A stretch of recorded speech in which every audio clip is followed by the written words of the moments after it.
Good evening. Happy conference tournament Friday.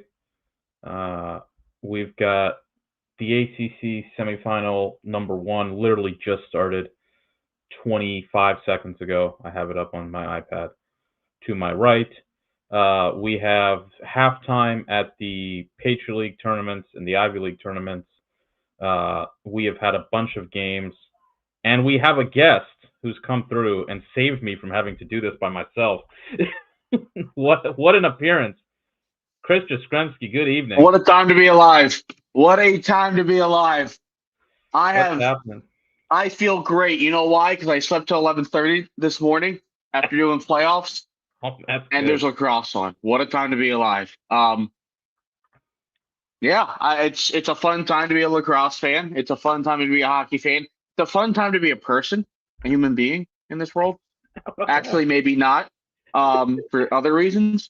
But look, if you like sports, great time for that.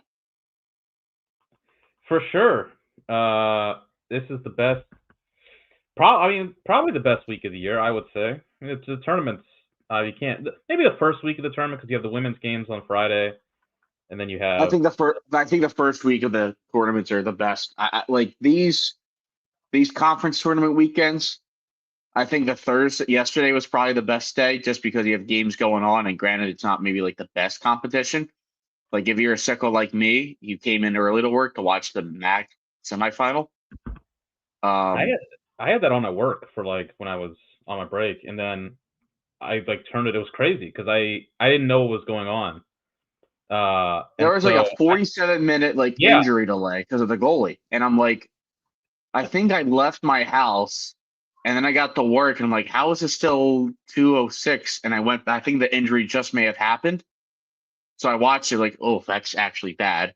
I still don't know. Was it his head? Because I thought it was his foot, but then it looked bad like when he was trying to get up and he just fell again. Anyways, regardless of that, I hope Vito's okay. But yeah, the Hopkins game was something. I know Michigan nearly came back and won. The goalie goal was sick. Sorry about your Terps. I was texting with actually joking with my buddies at work. Like, what are the odds SVP texts me about Maryland lacrosse? I'm like, oh, it's gonna happen. And like a half hour after the game happened, it was like, so are Terps out? I'm like, I don't know. I think they're out. It's weird. It's so weird because it feels like it feels like a very fitting end to the season. And I had told myself I'd prep myself all week. I'm like, they're either gonna win or they'll be in, and I can breathe a sigh of relief. And it's like, all right, whatever happens Saturday happens. If they win, they probably got a home game. But if they lose, I'll be liberated. It'll be over. And now Harvard is down 9-4 at halftime to Cornell, which Harvard hasn't won a game in 3 weeks, and they've won one game the last month. They're gonna be out. Not great. Yale's gonna be so Yale's gonna be interesting today. Yeah. I'm curious as to what happens in these two ACC games because if Virginia and Duke are Virginia UNC are essentially the best wins that Maryland and Duke have had all year. So if Virginia say well, now they're up 2-0, say they hold on and win, does it help Maryland a little bit at all? If Virginia goes up to they're 5 in RPI, does that bump up Maryland? And then also Yale. I think if Yale wins and beats Princeton, that's a discussion to have as well. And also the A-10. Yale, yeah, Richmond's the last, I guess, sort of potential bid steal out there. I think if Yale beats Princeton, they're in because unless there's a bid steal, unless Richmond loses, because Yale has the head-to-head over Harvard already, and Harvard's just dropping like a lead balloon. Yeah. There was a scenario out there where, and it's honestly still out there, I think, potentially, where Carolina fell out of the top 5 in RPI, depending on kind of how results. If Carolina loses to Cuse and Cornell wins the Ivy League championship, which they're up, they're probably going to win this game, saved by Virginia. And so I was thinking maybe if Carolina wound up falling outside the top the top 5 and Duke's win was just a top 10 win, then maybe it would be they'd be in a worse position. But it's weird. It's Duke really. We all thought Duke. Listen, I gotta put my hand up. I thought Duke was done, and I still thought Duke was done even after they beat Carolina. And basically everything that's happened since has been good for them. Yeah. Like they haven't played, and I think Patrick Stevens wrote this. He was like, the worst thing for Duke might be that they don't play, or depending how the results shake out, the best thing that could happen for Duke is that they don't play. And so Harvard is probably going to lose. Maryland's lost. St. Joe's beat High Yeah. Point. Everything's just kind of come up. Everything's just come up Duke so far. Yeah, it's weird too because like I'm looking at the RPI, and I feel like we should have a conversation on that later. True. That Duke is still 8th, and it's so tough to be like going down the order and you see like, all right, Prince, like just doing like all the bracketology stuff, and I used to do it back in the day. Like, all right, Princeton, top team in the Ivy, they're getting the AQ for purposes. Richmond gets an AQ, and then you get the Hopkins, they get the 3rd AQ. So essentially, it's 1, 2, 3, 4, and Duke is like would be the 4th. Did I say that right? 4th or 5th at large? What do you mean? Like in terms of like looking at RP, like looking just going down the order of RPI. So Notre Dame, they'd be 5th because Notre Dame, North Carolina, Princeton or Cornell, whichever one of those you want to count as which the other one, that'd be 3. Syracuse is 4. Yep. And then so they'd be 5. And then Duke, yeah. And then after that it's Virginia, Penn State, and I feel like Duke Virginia might have the edge, you can argue, because I think Virginia beat Duke. Yeah. For the first time in regular season in a while. That still stuns me. And then Penn State is literally two-faced. They have bipolar disorder.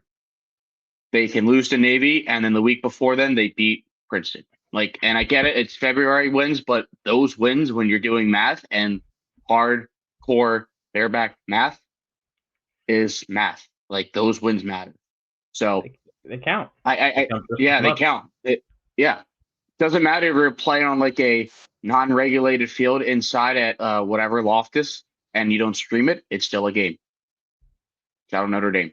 So, well, like, I think that question now comes to who's at last at large, which is Harvard, which is Yale, which is Maryland. I think it's those 3. I think like Duke feels like it's been safe, and it would be a very interesting question if Duke somehow isn't in, why they are not in, even though they're in the top 10 for RPI. Because it just feels like if you're in the top 10 RPI and really like the top 8 or 9, you're safe. You're like you should be in based on like what goes on historically. Then you get to like 10 and like, generally. And then you get to like the double digits and 10 to 15. It's like, your bubble, like in or out. 16 through 20, good fucking. Like Ohio State's not getting in. Penn's not getting in. No. Maryland's now on that weird cusp of they're at 15. Yeah, they are hoping that can they like go up at all? Like if you project like wins it or whatever. Yeah, like if Virginia just scored, they're up 3-1. If Virginia goes on a run and then if Loyola wins I put it in where I did this like just before we went live. If Yale and Harvard both lose and then Loyola wins the Patriot League tournament, Maryland I think would move above They move above Harvard and Yale in the RPI, which in that case these teams look pretty much the same. Like Harvard at least has the Syracuse win, which is basically like their entire season at this point. But Yale and Maryland are like identical. They have a top 10 win. They have 2 top 20 wins. But of course, Duke's also identical too. I was like doing the thing yesterday. Like Duke still has 1 win right now. Now St. Joe's could get in the top 20. I don't know. We have Fieldy Stick on Mark Hard in the chat. He might be able to tell us how it's gonna shake out. But like for right now, Duke has one win. But what is nobody else again? Like at this point, it's with how they're far above an RPI. It's the way it'll probably shake out is that Duke and Harvard will wind up. Yeah, it'll probably wind up that Duke and Harvard both have a single top 5 win and a another top 20 win. And if that case, everything I said about Duke, I at the time was true. They didn't beat anybody, but in the end, nobody else did either. So at that point, you kind of got there's not really an argument at that point. Hello, Ryan. Hello, hello. Welcome you'll to the get show. me for I'll be here for a little bit, about 15, 20 minutes. I got a busy evening, but glad to join you guys. We got Chris here, the NHL and TNT's world famous Jazz. Right. That's right. I think I know we're going on and I know we're talking Cornell Harvard, but the googly eyes thing is the Patriot League going full Patriot League again right now. I think Army just tied it, but they just tied it. Yeah, I was up at the half over, and they just took the lead. Oh, there you go. Army feels like Richmond light in terms of like before, like this year and last year. Like I feel like Army should pretty much be like the best team in the Patriot League, but for some reason, like during the regular season, they just shoot themselves in the foot, literally or figuratively, because they are soldiers and they do carry weapons. But like they shoot themselves, like Lafayette lost, like these weird losses, and then they melt in the Patriot League, like semifinals or final. Like this should be a team that should like get to the tournament more often than they have the last few years. I feel like they had 21 or 22, and they lost to Penn State off that weird goal, which is now how we get video replay, thankfully. But it just feels like that's a team that like should be consistently good overall. I mean, they are. That's definitely they're consistently good for sure. I mean, they hadn't had a losing season in I think almost a decade. I just feel like there's like another level. No, you're right. That. Yeah, they've been the most talented team in that league for this decade in the 2020s. I mean, they routinely have the best players in that league, and the fact they've only made the tournament once in the past five years is definitely below what you would have expected them to. But it's weird. Like this, I said this a couple weeks ago. This feels more like the Army team that usually makes the tournament. They're really good, but they're a little under the radar. Maybe they're missing some of the like flashy high-end offensive talent, but they've got a great goalie. They're good defensively, and they're kind of if they get in, they'll be a little. It won't be like we've had the last couple of years where everybody was talking about Army, and if they got in, it'll be like, could they get a home game? You know, they'll be sort of a really tough first round matchup for somebody, and so I think they have the feeling of that kind of some of those other Army teams that have got in like 23, 2010, whatever it might be. Yeah, please do not have Army go to the Dome. If they win, they're going. Like, I mean, there's no other option. Yeah, I just feel like it's going to happen. Unless they somehow lose, which could happen. Who else are you sending to Q's? I mean, could you do? It depends on what happens in the Ivy. I'm thinking, like, could you potentially do Yale? No. If Q's goes like a 5 seed? No, I don't think so. That would be my only other like Yale then, because Syracuse and Princeton and Cornell are the only 3 Northeastern teams getting seeded. Yeah, because the problem is where do you send? You would have to, I don't know where you send Army to Cornell. Yeah, that would probably. But then where do you? Yeah, you send Yale to Hopkins, I guess. It just makes more sense. Could Yale go to Q's? I don't like a 5 seed. I don't think so. No. Because Yale, if Yale gets in, I mean, I guess Army beat Yale, so technically, I guess that could put them above them in the pecking order. That's also a fair point. Yeah. So like, I guess maybe you could if Yale gets in. Like maybe, I suppose. But if Yale does win, I think they'll jump ahead of Army because they'll have that Princeton. Like they'll be, Yale will probably jump into the top 10 in RPI if they win. At which case they'll probably like clear Georgetown, too. So basically, it's like if Yale loses, they're not getting in, and if they win, their resume and RPI will be too high to send them to Cuse. Well, for Cuse, it's a matter of win tonight. And get yourself in an opportunity to get a top 3 seed. Yeah. Oh my goodness, we got more cameos. Look who's joining us, Jake. What's up? Oh my We got God. Wow. Cameo here. Throwback. Wow. Oh, I gotta get like a screen grab or something of this. Yeah. Oh man. I know. I figured I had to hop on instead of just typing in the chat and being ignored. So Clear. Just a lot Leslie happening. show. There's a lot. Yeah. so Harvard's butt, huh?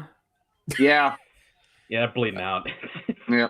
What team? All right, we've done the bracketology and stuff. But what team do we actually want from like a viewing perspective to be the last team in? Who Maryland? do we Viewing want in? perspective. What would be a good like tournament? Yale? I don't know. There's no good answers.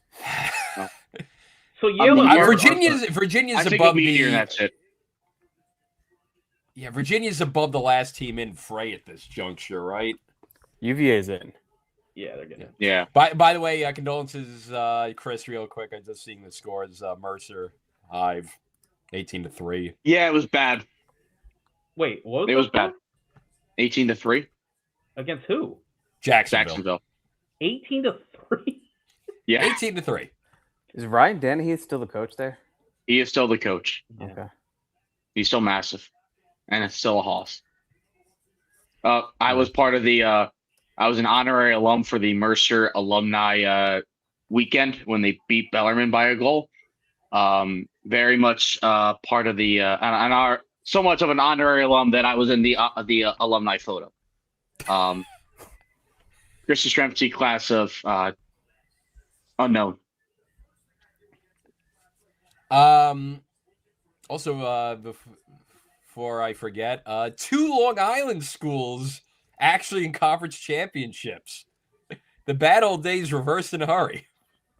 It's Stony Brook and LIU. Stony Brook won. Damn, makes sense. In LIU in overtime over LIU, Cleveland yeah. State.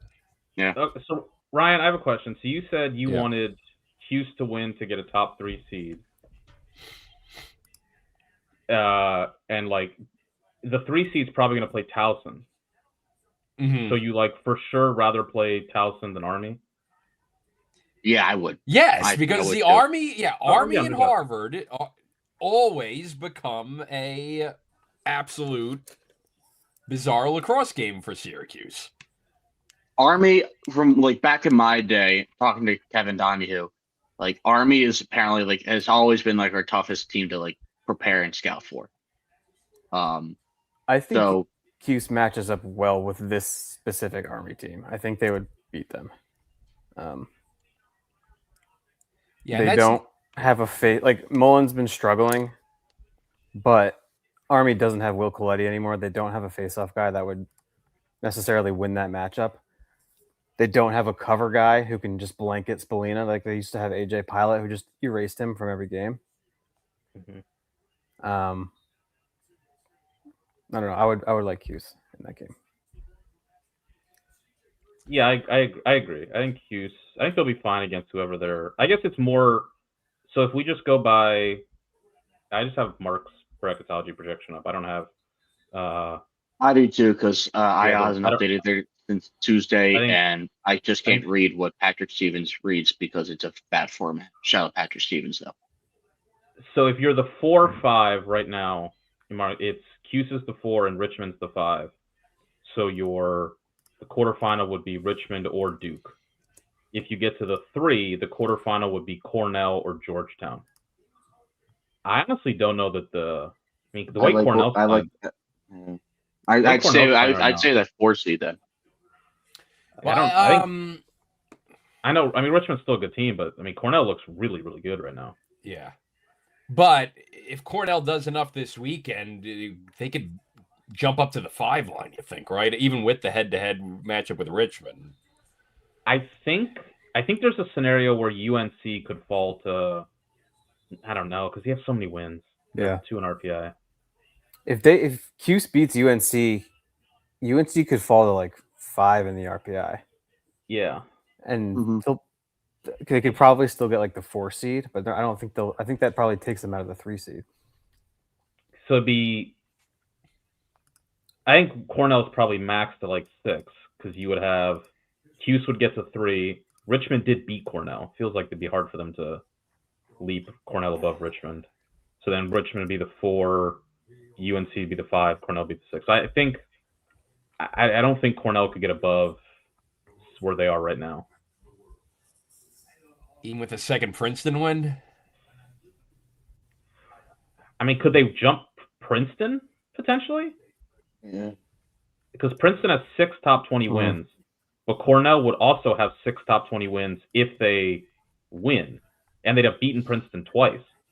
So it feels crazy, but could Princeton fall to like 6? I don't know about that. I don't think so. No, because they got the head-to-heads with UNC Cuse, and right? Cuse. Yeah, Cornell can jump Cuse. Yeah, I think Princeton's floor is still 3. If Cuse loses, then maybe. Yeah, it just gets hard. You just have. Yeah. Once the 4-5 distinction is pretty meaningless. It's getting off of 4 into 3, or getting off of 6 into 5. Yeah, and I feel like the past couple of years, the gap between like the 3 and the 4 opponent has been wide. It's been big. Yeah, it's the difference between playing Towson and like Penn State or Virginia or something. Yep. And Towson's good, but it's not. Yeah, I mean that's what I'm saying. I'm saying as an alum, they're not the same Towson teams. That's why I was saying like it's no disrespect to Towson, but it's just that Army has always been such a pain in the neck for the Orange. That UNC Towson matchup that's been mocked in every single bracketology for like a month would be kind of interesting. I think Towson would have a shot. And I keep forgetting that was a game that was supposed to be played. Right. Week 1 and got canceled. Yeah.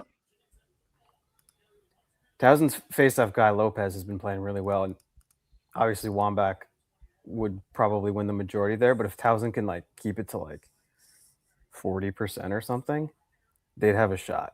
They're playing pretty well, and UNC without a massive face-off advantage is just pretty ordinary, as we've talked about. And UNC, I mean, you always say don't want to peak like too early, but they're like the opposite right now. Like, I mean, I don't know how many games you really want to start dropping before the tournament. Towson also, Nyland has been really good in goal. That's kind of been their weakness the past couple of years. He's been playing really well. So, yeah, they've got the offense with Weishauer and those guys. If they can keep it alive with the faceoff dot and get some saves, they're definitely a more probably difficult matchup than they were last year or the year before when they lost to Cuse in the Dome. Yeah, and they got Fitzpatrick back, surprisingly. The rare, oh, never mind, we're not going to redshirt you, just for fun. Yep. Psych. In April debut. So Army's up 2 against Lehigh with 3:46 left in the third. Cornell is doubling up Harvard late third. And Virginia and the Smocks are beating Notre Dame and their weird blue matte helmets by a goal late first. I don't like Notre Dame's losing because they're not wearing the gold helmets. Yeah, I don't like these helmets. Like, I don't know how to feel. And I also don't know if it's just one ND on the side or if it's 2 and the faceoff guy just doesn't have one of the emblems. But if it's 1, then it's ass. It's like Michigan, because I think Michigan has like these like different practice helmets that aren't like the winged, whatever the fuck they call it.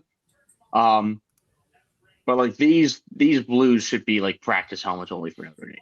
Like I don't have like a strong feeling. Like I don't know how to feel about these. Like I think they're good if it wasn't for a school called Notre Dame. But since it's a school called Notre Dame and they're going with like the gold helmets, yeah, no. Yeah, you got to wear the gold helmets. Yeah.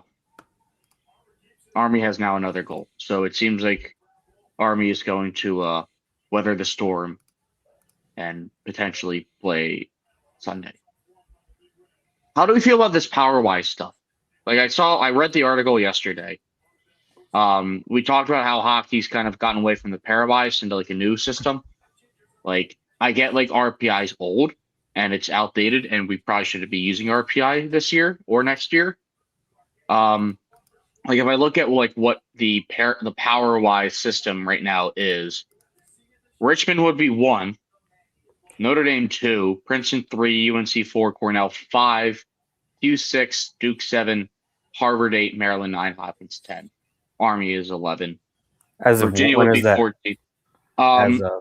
As of May the 1st, today at noon. So Hopkins is behind Maryland in that? Yes. Hopkins was like the team most hurt by the switch. They fell to like 10. If the goal is for these metrics to like reflect reality, that doesn't seem better than the RPI. Because Richmond's not the best team in the country. Maryland is not better than Hopkins this year. I don't know. The RPI gets it right. Like I know it's like got a bad rap, and I'm not saying it's perfect. I'm not saying I love it, but the top 5 teams in RPI are everybody's top 5 teams. Yes. The next 5 teams are pretty much everybody's next 5 teams. Maybe Duke is a little higher than you'd like say, but other than that, it's basically there's nobody who's like way out of whack, and there almost never is anybody who's like way out of whack in the RPI. Not since they've kind of, because all these schedules now are all these top teams play each other all the time, so there's no like weird, wonky schedule. So I saw Gil and Mark mention it, the NPI, which is I believe what Division 3 is using, and I think that's what hockey uses now. The NPI in top 10 is Notre Dame 1, Princeton 2, Richmond 3, Cornell 4, UNC 5, Q 6, Georgetown 7, Yale at 8, Army 9, Harvard 10. Some notables outside of that is Penn's at 11, Duke's at 12, Penn State 13, Hopkins 15, Virginia 18, and Maryland 20. Like in the NPI right now? In the NPI right now. Like I don't agree with that. That's the same time it was updated. I think the other thing Chris, too, from a hockey perspective. I'm looking, Chris. Where are you looking at that at? I'm looking at the lax math. Because maybe it's there. I'm looking at lax references, and lax reference has Hopkins at 7, Penn State at 8, Virginia 15, Maryland 16. So maybe I don't know exactly what's the right which one, but whatever they're doing differently, it's way different. Like lax references ND, Richmond, Princeton, UNC, Q's, Cornell, Hop, Penn State, Harvard, Duke, and then Virginia and Maryland are a little lower. Virginia and Maryland are lower because they have a lot of losses, which like I don't think what people want out of this is this is true for the power-wise thing too. People are just going to start scheduling. Wild difference. They're going to start scheduling easier. They're going to start. I'm not saying they're going to go full Duke, but if losses are what punishes you more prohibitively in the system, why would you play the schedule that Maryland and Hopkins and Cuse and Notre Dame have played this year? Yeah. One quick point on pairwise though, like the thing with pairwise too, when hockey used it takes out all the drama of Selection Sunday. It's like everything's already set in stone. There's no fun in that. I mean, I've long been railing against the NCAA men's hockey tournament of being best sport, worst tournament. Part of the fun is that they make dumb decisions sometimes, and we get to talk about it. Like, it's not that serious. Like, the last team in, some of these resumes are bad. Like, it doesn't really matter who gets in. Like, can we just, like, have fun with it? And that's the thing is, the thing with Duke, the same thing that happened in 22 and feels like happens every. It's like we're leaving teams out that have a legit chance to win the tournament. No, we aren't. Like, I'm sorry. Like, I'm not saying Duke shouldn't be in. Duke's not going to win the tournament. There's an unseeded team that's won the tournament one time. Like, we're not. Yes, it's my social. Like, if you were really a team capable of winning the tournament, you wouldn't be on the bubble. you'd be seeded or in the top 5 or 6. We're not. So yeah, I don't. You're on the bubble for a reason. That's part of literally being on the bubble. Yeah, no. But my thing with the Power-Wise was in the article. Lars mentioned that when basketball switched from the RPI to the net, he was like, "Why are we using it in lacrosse if everybody's moving away from it and it wasn't designed for lacrosse to begin with?" It's like fair. I think that's reasonable. But then why are we using something that now hockey has gone that's modeled off of hockey, which has since stopped using it? It has gone off. Yeah. Like, I would be curious. I don't know if we can find the MPI from 2019 if that's like able to be calculated, because I like to see where High Point would have stood. Because also, like, on that point, like, Lars is like, well, they like the 2 best wins, but they're also 2 bad losses. Have you considered maybe like beating those teams instead of like not losing to them? That would be like my point of emphasis. It's like, I agree. Like, that year, it's like, yeah, High Point's shouldn't be in, mainly because they lost to 2 shit teams. It's like very inconsistent. Like, it feels like Penn State to an extent. Like, Penn State this year is like very inconsistent. If the field was probably a little bit stronger, I feel like Penn State wouldn't be in. And that being said, Penn State can still be in because they might win the Big Ten. But I feel like the RPI, or maybe not the RPI, but the selection committee has, like, in terms of like what they've done, like rewarded, well, I should say punished bad losses more than they reward good wins. Does that feel accurate? I think they punish bad losses like when it's the only time I can ever really remember them truly punishing bad losses was Duke in 2022. And they were just like, you lost 3 bad games, and not only bad losses, they lost to like a 4-11 Q's team, and they lost to Loyola, who wasn't like, they lost to some really bad teams. And now, granted, it's supposed to be 21 and plus, and that's it. But that's the only year I really can recall them punish. Like, Penn State's going to get in.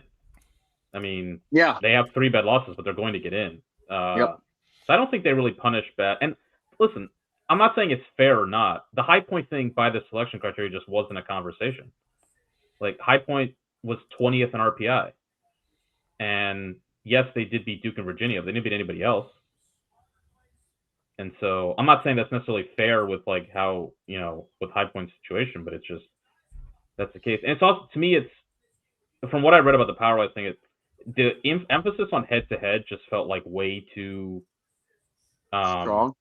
Yeah, it's like, High Point wasn't better than Duke and Virginia those seasons. I'm not saying that them beating them shouldn't have mattered, but if we're going to decide, well, High Point has to be in because they beat Duke and Virginia, or are you going to seed them above them too? Like, where does it end if you're going to decide that head-to-head is like this kind of ultimate arbiter we have to go by? Some teams beat the other teams, but that, like, Rutgers beat Hopkins this year. Okay, like, we're not. Sure, it doesn't mean Rutgers should be in. About. Hopkins won that game. But no, it's a good point. Yeah, like, head-to-head should be used as like the last deciding factor when you're comparing 2 teams, like whether or not who should be seated higher or lower, who should get in. Like, it shouldn't be like the basis of the entire system. I also think too, like, the timing. Like, if High Point beats Duke and Virginia back in 19, and it was like before March or like early March, that feels like a much different game in like late April, early May. Yeah, what I don't get is the committee takes into account location of contest, but they don't take into account like timing of contest, like February versus it. Which I think they should, because I don't really think the location matters, because it just feels like for the most part all these locations are the same, because you're getting maybe 100 or 200 people, or if you're lucky in a big conference, like 1,000 or less. Yeah. Like, it's the same shit, except maybe the Carrier Dome, where it's like you're inside and it's a dome. And I think like location, well, maybe not location to an extent, maybe of like if it's inside potentially, or there's other factors, but like timing, I think should be like the biggest thing. I don't think Mark, I don't think the Dome is the same. Yeah, I don't think the Dome is the same as like Koskinen. Like I know like even like just hearing like goalies like in Quint just being like they're just the vision, especially inside, like can be a little bit different for goalies to see the ball coming through. Yeah, I don't think it is the same as like playing outside. I guess my question too is that location of contest is in the criteria. I also can never recall them ever mentioning it. I can't think of like one time where they brought it up. I think but I do think like the Dome is like an actual venue. Like Notre Dame beating Georgetown in Loftus in like a shed is a lot different than an actual like football stadium. I just think I really think the RPI is like the base. I just think they probably should actually like say, hey, these are the like year in year out we're going to look at this, this, and this, which they generally do, but they never say it, so it gives the illusion that like they just jump around to 30 different things. And I think certain things like I think location of contest is probably a fair thing to have matter. Like I don't know how much, but it should definitely matter. I think margin of victory should matter to a degree. And then my personal one is I think I would probably just count the extra 5, 21 to 20, make it top 25, because then you can get some, you can add some, it levels it out a little bit more. Like 21 to 25 right now is 2 A10 teams, Robert Morris, Albany, and then Rutgers. It makes it a little more, it lessens the impact that all these Big Ten wins and ACC wins have in the RPA. And there should also be no such thing as a bad loss. Like, you should look at a team's losses, but a loss to the 21st team should not be in the same bucket as Army losing to like 63 Lehigh or Lafayette or whatever. I agree. Like, that's a horrible loss. Losing to 21 BU or whatever is like, okay, it's not a good loss, but like, yeah, I think that shouldn't tank your resume. The maybe losses should be in a bucket too. Like, they should have their own like tiers. All right, I'm going to bounce for a little bit. I'll try to join a little bit later. So good chatting with you all. This Harvard thing is like crazy. They're down 10 goals. Their butt. I'm telling you, I've been watching this whole game. They don't play defense. Jerry Byrne has forgotten to recruit a face-off guy in for the last decade for some reason. It's an interesting strategy to just never recruit a face-off guy. I don't like. They haven't been. Kark, I think, had the stat on the broadcast, which we've mentioned on the pod a ton. They haven't been above 50% of the face-offs in like 13 years. You have to try to do that. It's nuts. Jerry Byrne is intentionally experimenting to see how good he can make his team without ever winning a face-off. Cornell's just pouring it on. I don't know. Cornell is like Busick is. I mean, he's really damn good at his job. Cornell's. Yeah.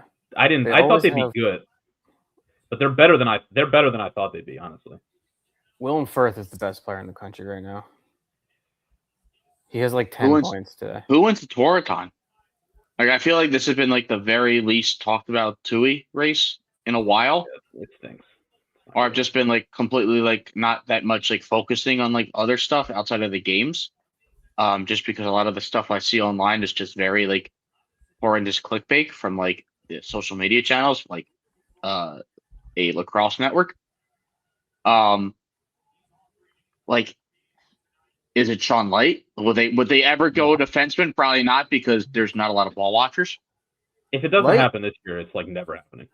Sean Light's really good. He's probably the best defender in the country, but he's not like historically good. Like, there have been much better defenders who don't get the Tewaaraton. Mm-hmm. I'll be like, I know I'm biased. I thought Schaller was like pretty clearly better than him last year. Yeah. Part of it's because it's not last year, definitely. Yeah, last year. Part of it's he doesn't like, he takes his defender away or his attacker away, which is that's part of a defenseman's job. It's not he really doesn't do much.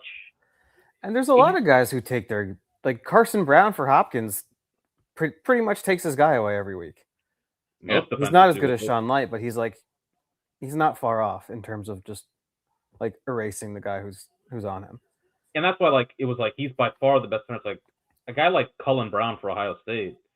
I mean, with everything he does for that defense, I feel like that's just as impactful in some ways as they lost Van Buren and it literally didn't matter. Cullen Brown is a stud. So Army's starting to pour it on too against Lehigh. Not a surprise. I think Tewaaraton's just going to go to whichever attackman goes deepest in the tournament. When do they vote again? What's the final? When do they make the final decision? Is it after the tournament or right? Tournament? They name the 5 finalists before the tournament, right? And then whichever of those guys has the best tournament will win. So this is Safe did a podcast with them a while ago, and they claim that the voting happens before the tournament is over.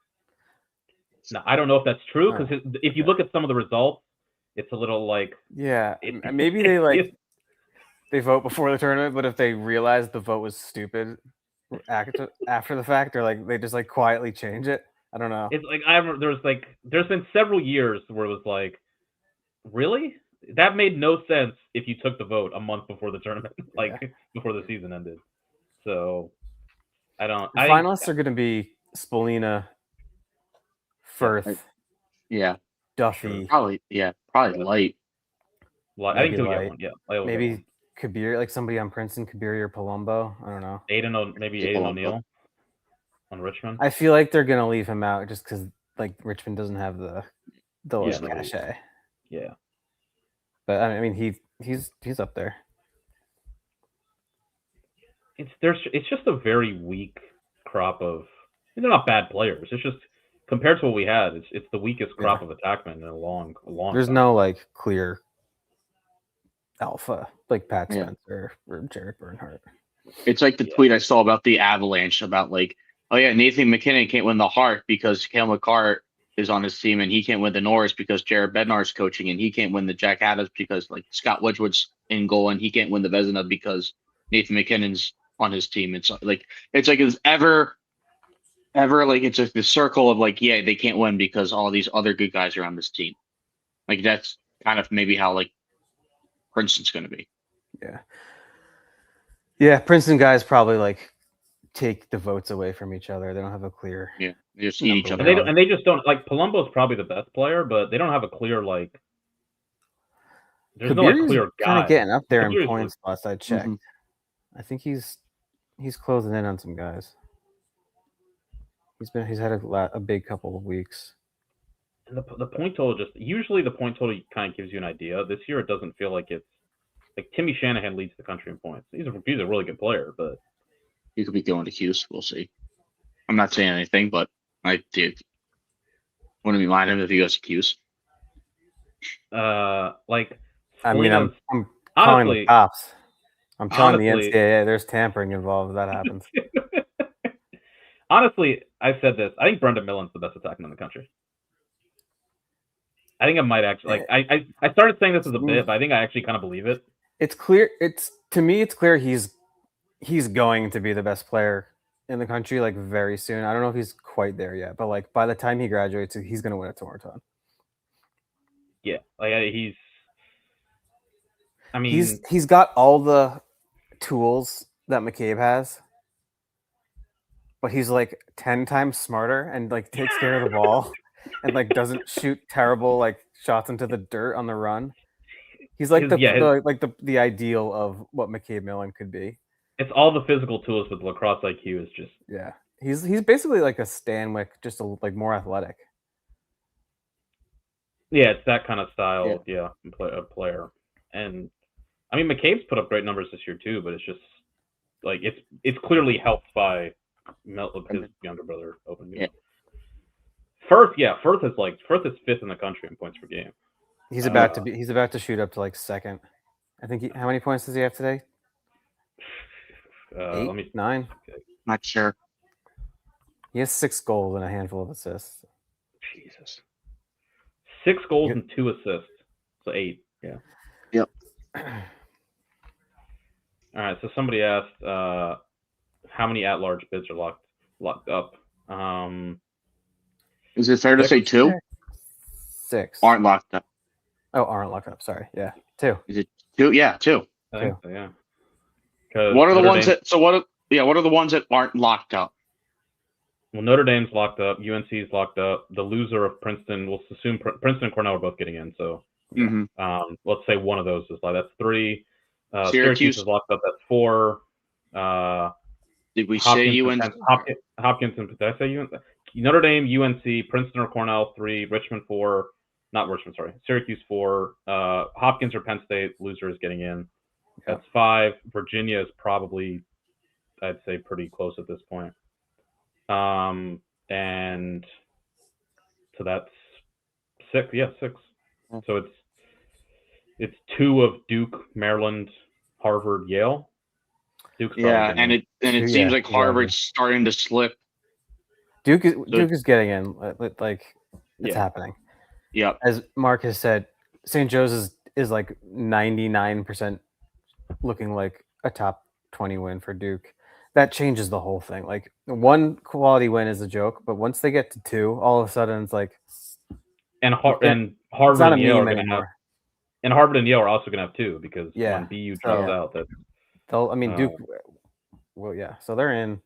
Virginia's in with a win here. Obviously, if Virginia loses, they'll be technically like on the bubble, and they won't have it locked up, but they'll still probably get in. Yeah, because they got that first of those last 3 teams or whatever. The extra top 10 win is gonna. Yeah. It comes down to honestly, like, look, I'm not saying. I mean, deserves got nothing to do with it. When Harvard and Yale lose their extra top 20 win, they're not going to have better resumes than Maryland. Like that's just they're going to have fewer top 20 wins. Harvard, I guess, could have a top 5 win, which maybe, but I mean, I don't know. Like if you could ever do a bad like a worst last impression, this Harvard is currently doing it. So you think if Yale loses, they'll be below Maryland in the pecking order? I mean, if BU drops out, Yale has. I'm not questioning. I'm just trying to game it. Yeah. That's what I'm going with. If BU drops out, Yale will have a top 10 win over Yale. Cornell, right? Yeah. So then Yale's wins are Cornell and Harvard, and Maryland's wins would be Virginia, Loyola, Ohio State, which would be 3. Their RPIs would probably be. I think Yale might be ahead, which maybe is what does it for them if they get in. So Harvard's out. I think Harvard's out. I was thinking the same. Harvard's done. That means Duke, Maryland, Yale, and if Yale loses, we'll see. Let's put Duke in. Yeah. If Yale loses, Maryland's getting in. So this is going to be unless we need Yale to win. Unless Richmond loses tomorrow. Yes, that's right. That's exactly. That's not happening though. But yes. No. Which would be sick if Maryland, somehow they just throw it. This would be the greatest backdoor. What if? Wait! I have to. I literally said on the podcast, like 3 weeks ago, I said on the podcast, if they make the tournament, I'm picking them to make the Final Four. So I will too. Why not? Why not? Who are they gonna? They'll probably play. I mean, they'll probably play Virginia again, wouldn't they? Like they'd be on the road They'd be on the road at Virginia. I mean, sure. They could be on the road at Richmond. It could be. Yeah, that actually maybe could. You know what? I could see tinfoil hat on. Dan Chamati throws the title game tomorrow just to cuck Maryland because of that game that got postponed in January, and Maryland wasn't going to make it up. So Richmond plays St. Joe. I think Richmond could try. Richmond plays St. Joe's. If Richmond plays St. Joe's, they could try and throw it, and they still might win. Like, I mean, I don't know. Everything comes down to this Yale Princeton game. Yeah. If Yale wins, they're in. If they lose,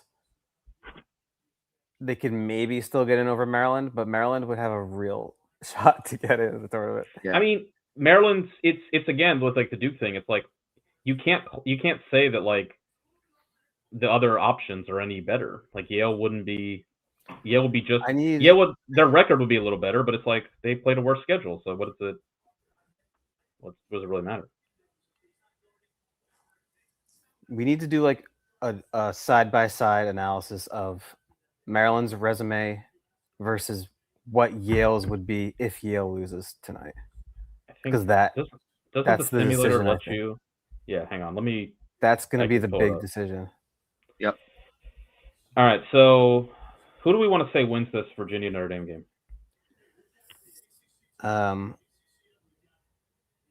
Let's start with Notre. Let's say Notre Dame. Yeah, let's just do Notre Dame. Even though Okay. Virginia's up by 1, but Cuse UNC. UNC. Let's just go there. Yeah. It's fine. Okay. Higher seed. Cornell's gonna win. So if the Yale loses to Princeton. Yeah, Yale loses. Army's gonna win. Loyola Colgate. We just go higher seed. Loyola. Yeah. Okay. And then I'll say Utah beats Air Force. All right. Yeah. In that case, I think I picked Yale beating Princeton. I gotta change that. Yeah, there we go. All right. In that case, it looks like this.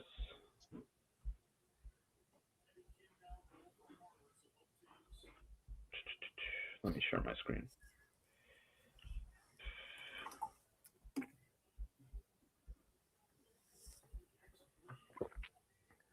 All right, here it is. So, I didn't account for BU like jumping out of the. I just put in tonight's results, and so this is probably going to exit the stage. Okay. If it stays like this, I think Yale can. It's probably Yale, but if BU goes out, I think that's it. BU's gonna go out. It seems like. Then yeah, Mm-hmm. Man, that's that's so funny if Maryland still gets in. I just like they're not supposed to get in this year. Like no, that's not what's supposed to happen. They tried. They literally tried as hard as possible. Yeah. They're still gonna get it. There's like a million universes where Maryland does not get in this year, and we live in the one where they're gonna get in. It's just. I said just so 9-4 Duke and 7-6 Maryland getting in this year is like it's insane. Duke tried to knock it in with that schedule. Maryland tried to knock it in by just beating literally nobody. Yeah. Maryland's best win is a Virginia team who we decided was like gonna fire Lars after the loss. That's their best win. In like quadruple overtime. Yes. Where they like blew the lead and then came back and then all right, hang on. Let me just add in the Richmond St. Joe's result just to see what that does to the head-to-head. Yeah, like there you go. There you go. BU gets out. 6-14, 9-17, 18. The RPI has 2 spots. All of Maryland's losses would be the top 10 teams. Yeah. Yale doesn't have any bad losses either. No. But I don't. Yeah, I think it's not like it would be a case of like Yale and Harvard just let Maryland. Yeah, they just open the door. and said, "Come on through." This could be where they bring in the what is it called, like the advisory committee or like the RAC, the regional advisory committee. They're going to be like, both these teams suck. Their resumes suck.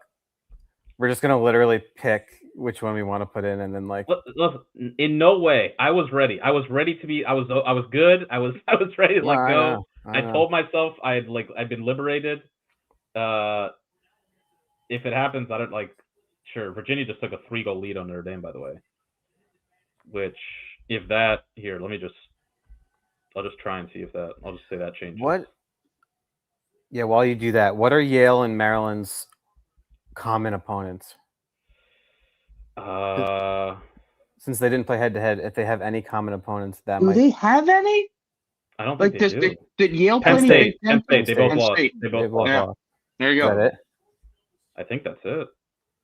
Princeton, and there you go, Princeton. So, but again, it doesn't matter because if Yale beats Princeton, they're in, and if they lose, then they lost. They both, if in this scenario, they both all lost to both common opponents. Okay, so then, yeah, I mean, maybe they just go with Yale's better record. What are their strengths of schedule? Right now it's maybe this scenario. Maryland would be 4 and Yale would be 10. Ooh, all right. So then the record Ooh. doesn't matter that much. Yeah, that's the difference in the record is the strength of schedule. Right. Dynamic. I honestly don't know what they would do in this. I could see it going either way. It might depend on like how Yale looks in if they lose tonight. Like if they look good and like give Princeton a good game, there'd probably be some like psychological. Like suddenly you see their resume in a better light because they it's like better. it's overtime, something like that. If they get blown out, man, Virginia's offense is really good. They're humming. They are buzzing. That's what makes the season so kind of weird, I guess, is everyone's offense feels kind of no one's offense feels among those top teams. Like Carolina has never looked as good offensively as it really feels like they should. Cuse has at points, but then against the best teams they play, it looks, it's still got its jinx. Notre Dame's. I was going to say, does anybody scare you? Period. Because I don't think anybody does. No, I mean, honestly, no. I'd have to like. Any of these maybe Notre Dame. That's it. Yeah, no, anybody can lose. Any team can lose. I feel like Notre Dame's getting their cheeks clapped right now. Yep. The defenders are yelling at each other. Corrigan is about to have a coronary on the sideline. Notre Dame is so weird because I was thinking this week. It's like if they win the championship, Notre Dame fans would justifiably be like they were like very disrespected, but also they could lose in the quarterfinals and it'd be like, yeah, that's kind of what I thought was going to happen. They have one loss, but it's no one is like Quint even like ranked them number 2 in his poll. I don't think anybody really sees them as like the clear-cut number 1 team, even though they should be. Like, I mean, I feel like Princeton's a better team. I do too. I don't think Notre Dame has the offensive firepower this year to win the title. I agree. Yep. They're gonna make the Final Four, but then they're just some other team is just gonna be able to outscore them, I think. And they're gonna have a stretch of like 12 minutes where they just get no goals off. The Notre Dame way. Yeah. Play like a champion today. No goals in 12 minutes, man. So let's think if they lose this, they could definitely still get the 1 seed because the only team that's really gonna jump them is probably Princeton. But if it was like Princeton 1, Notre Dame 2, QC, like the quarterfinals, I think they're all like up for grabs. I don't think there's maybe that number 1 seed just because it's historically the spot to be in. But you could play Virginia that'd be a tough. Virginia playing with a chance to go to Charlottesville. Maybe you get Maryland. The 2 seed is probably going to get. Where's Penn State going to go? Like who? Could Mark just brought this up in the chat, but could they get a home game if they beat Hopkins? That's the 8 seed. Well, if Virginia holds on, I feel like no. I don't know. Hopkins has the head-to-head over Virginia. They'll have split with Penn State. That's something I think they could. I think they could. They'll have 2 fewer quality wins than Penn State, but they'll also have. I could see the bad losses. I think the bad losses might be where they ping Penn State there. They just say like, I think Hopkins probably still gets like the 8 seed if they lose, but yeah, I mean it's possible they don't. Yeah. And then Hopkins is getting sent. I think Virginia has to. I think if Virginia wins the ACC tournament, they're going to be above Hopkins, unless Hopkins wins the Big Ten, in which case maybe not. But like if Hopkins loses and Virginia wins the ACC tournament, Virginia would have like. I mean, they'd have beaten like every good ACC team basically. So. Right now they only have 2 quality wins, right? Or do they have 3? They have 3. 2. They have 2. Oh, they have 2. Okay, yeah. So I think they need to win both. I don't think beating Notre Dame is going to be enough to get them above Hopkins team that wins the Big Ten. Cornell. So if Cornell beats Harvard, they will have five top 20 wins, not 10 wins. 5 top 20 wins. And Hopkins also has 5. Cornell has the top 5 win over Princeton. I guess like if Cornell and Hopkins both lose the championship games, could Hopkins maybe stay above them? Because Penn State's argument would be to be above Cornell, probably, with that head-to-head. And Penn State would have like 7 top 20 wins at that point. So maybe Cornell would fall below them. Yeah, I mean, I guess it depends what the RPI is like. In Mark's latest projection, he had Penn State as an 8 seed. He had Penn State as the 8, playing Virginia. So I think I could see, So I think if Penn State wins, I could see, and Virginia holds on and wins. I could see Virginia just leap, and depends on how many games Virginia wins. Like if Virginia say like they win, I don't know. I could see Virginia playing Hopkins as a matchup. I just don't know who or what seed, if it's a 6 or a 7. I think, I guess it depends on where.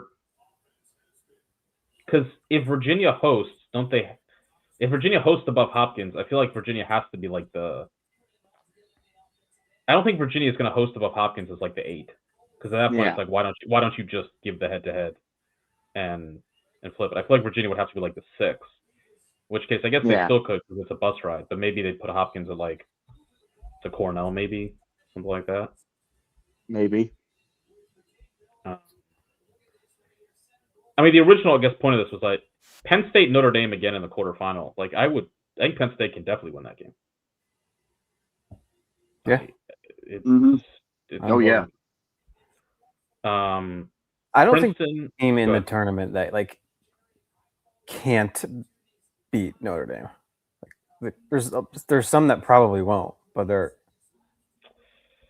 I don't think they're not going to play them. I don't think Georgia. Right, Georgia. They're not going to score goals. Like Cornell can beat Notre Dame. I think Hopkins can beat Notre Dame. They probably wouldn't, but I think they can. Yeah, I don't disagree.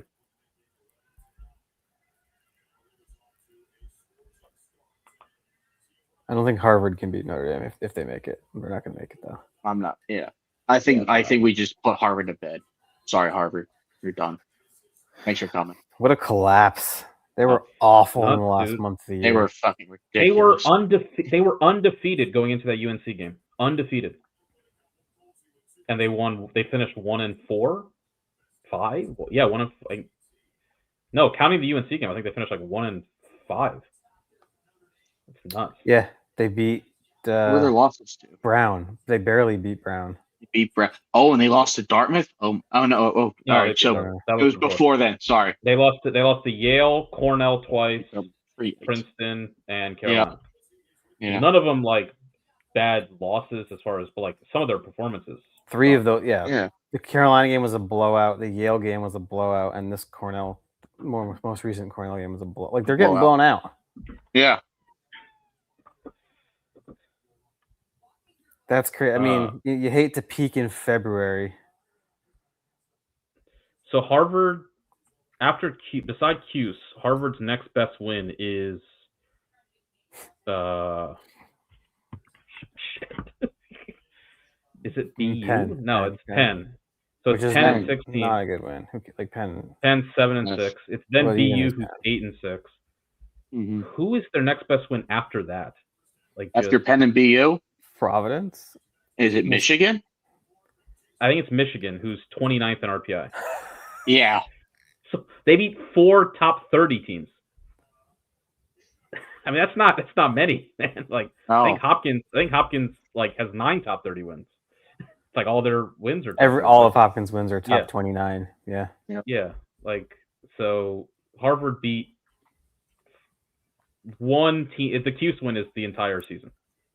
Like Another reason why like the timing of contests should matter, because the Harvard team that won that game doesn't exist anymore. Like they're gone. They're in the ether. Yeah, it's another realm.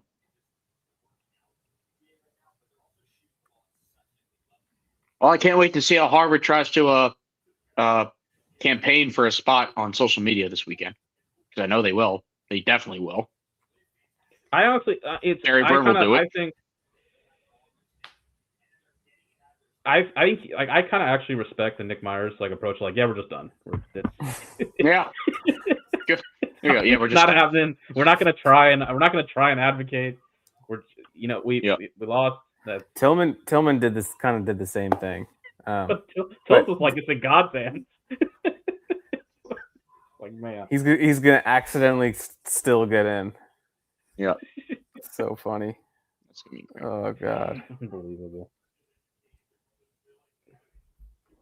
If Maryland makes it this year, they will never miss the tournament for the rest of our lifetimes. I mean, yeah, because eventually it's probably going to expand to 24 teams, and even if it doesn't, if they're gonna miss, this is it. Like, it has to be everything that could go wrong went wrong. It had to be this year. Yeah. I mean, they're going to be better next year just by just regression, positive regression, bad vibe, clean out. Braden Irks are graduating.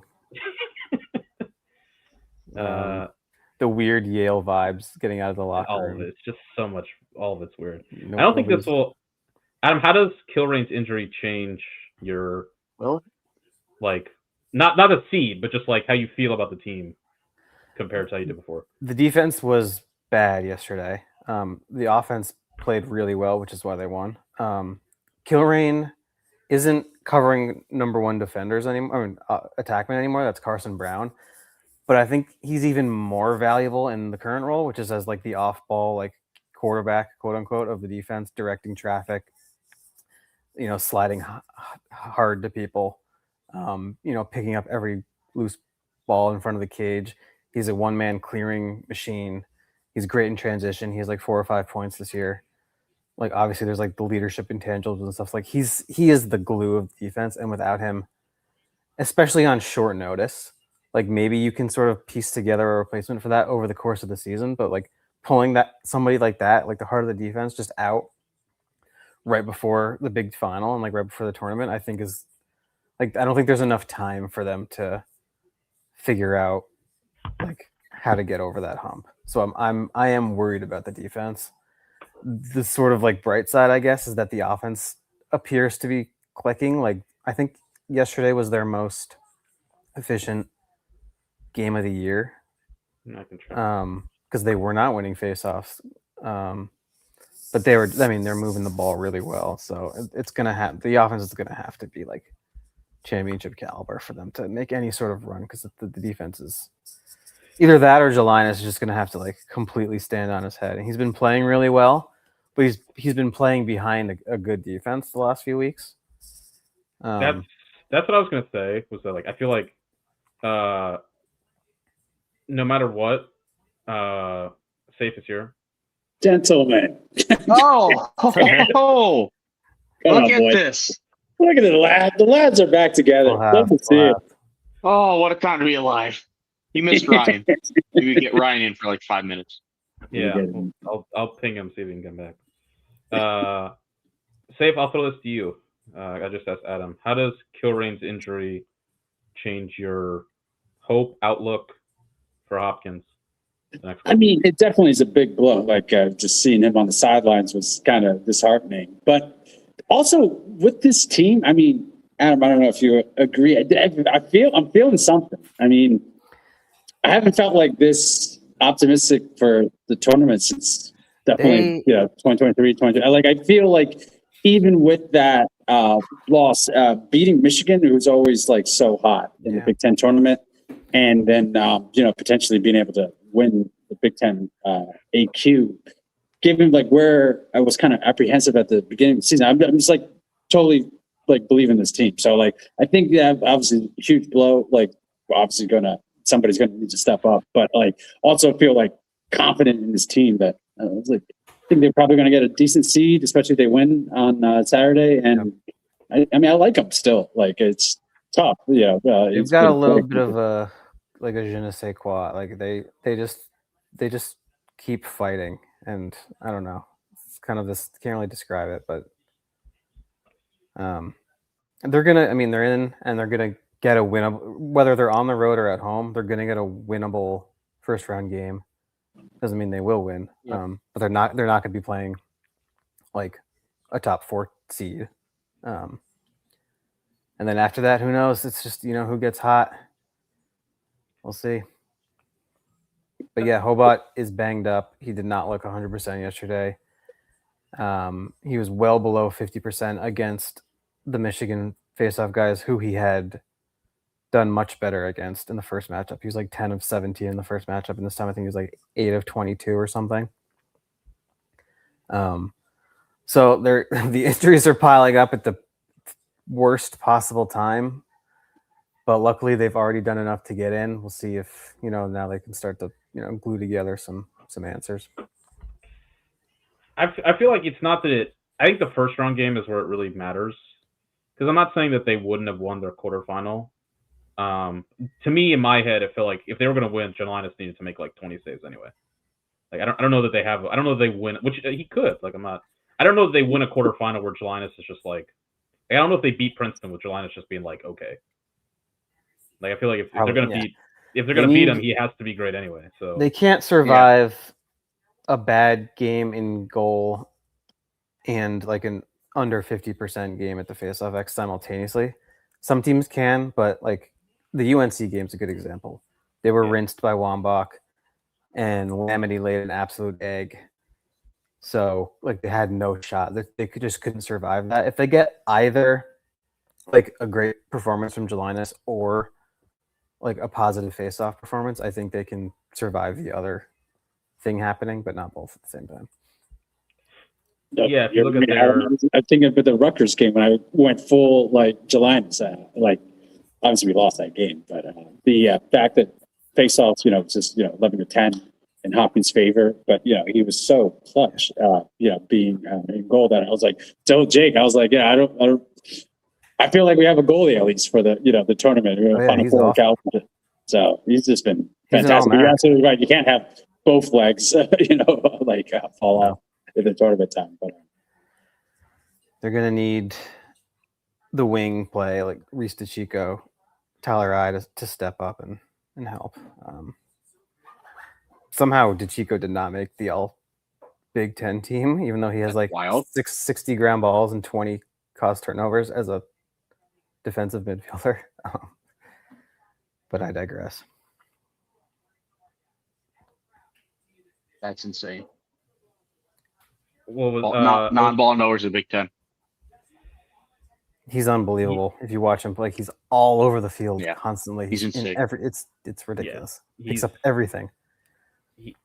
I mean, Aiden McGuire's, like a freak. But, short stick guy, but Reese is probably the second best. Yeah, and like in terms of McGuire's is just such a great cover guy. But as far as and also McGuire he can do crazy things off the ground too. But I think he did a little less this year than he did last year. As far as like chaos and stuff, DeChico was pretty kind of unmatchable this year. Yeah, I don't need him to be a first team All-American. I need him to be like a second or third team All-American at least. That's all I ask. I mean, after McGuire, I don't think he'd be first. He'd be second. I'll just use this to show out. Penn State's defensive midfielders yesterday were just like they pitched a perfect game. John King is up there. Yeah, he's good. Maryland's Minis just like literally. I don't think they scored a goal. It was. You got Penn State. It was a real just rinsing by Penn State's coaching staff. They threw in a ride that Maryland looked totally unprepared for, and it was Penn State's D-mids were fantastic last time. I looked at so Hopkins 2. They've had 4 losses. 2 of them were by a goal, and they should have won the Rutgers game, and the Ohio State game is it's Ohio State. The UNC game, obviously, like they won. They got 8 saves on 27 UNC shots, 25 UNC shots on goal. So that's not good.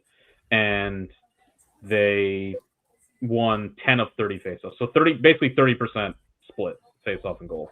They lost by 8, obviously. And then the Cuse game wasn't bad in that way, but they lost 13 of 23 faceoffs, and they got, I think Jelena saved 50%. Yeah. So that they didn't play well against Cuse. No, they didn't. The UNC game was tight for a while. Hopkins was down by 2 goals at the start of the fourth quarter or something, or at the end of the third quarter, and then UNC just went on a total run. Like the defense was just gassed from playing defense the whole game because Wambach had tilted the field. But that was like a 1 or 2 goal game for like 3 quarters. Yeah. Okay, I think in this situation, if you lose your helmet, I think you're supposed to run. I think you're supposed to run off the field. I think so. I think that's the. I think like it's sort of like the procedural stick. penalty when you lose a stick, Yep. you have to you can't be involved in the play, or you're just in the vicinity of the play. So I think in that case, yeah, you have to. I think that's the case. The second half has started of UVA Notre Dame. UVA is up 4. 5. Wow. Make it 5. Make it. Yeah, that's something. in. Yeah. 5. I don't Make know. it 5 now. Yeah. Chaos in front. We'll see if it gets challenged. If anyway, I'm on a quad box, so I might not have seen it looked like it might have been that. There's a foot in the crease or something like that, but it looks like it might be a good goal. I thought it went in the first time, but it definitely went in on the rebound.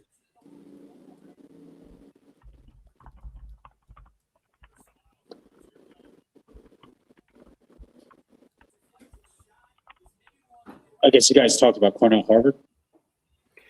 Yeah. The mollywopping, yes. Safe. Not a ton to talk about. Safe. How would you describe Harvard's finish of the season? It's just bad. I mean, it was just. I mean, since the North Carolina game, it's just been. I mean, I don't want to pile on, but it's not been good. I mean, if the Cornell game last week, I was like, oh, maybe seeing the team once, maybe they'll have a better fighting chances. And I was kind of following in and out while I was at work. When they really opened it up, I was like, oh my god, this is bad. It almost reminded me of a tweet I put out when 2022. I made a joke with the meme of the Asian politician with everyone trying to grab him, but he's screaming into the mic. And I was like, Harvard deserves to be in, over Notre Dame and Duke. But now, I almost feel like it's going to be the inverse. I mean, even with the Cuse win, BU falling out of top 20, I was like, this is essentially they're pretty much the same exact profile as Duke really right now. And Duke, you can argue, has a better top 5 win with North Carolina. So it's just all bad. I mean, face off, we've talked about it enough. I've done as much as I can. Honestly, I'm not sure as much as we talked about it, I'm not sure we have. I don't understand. It's impossible. No, they're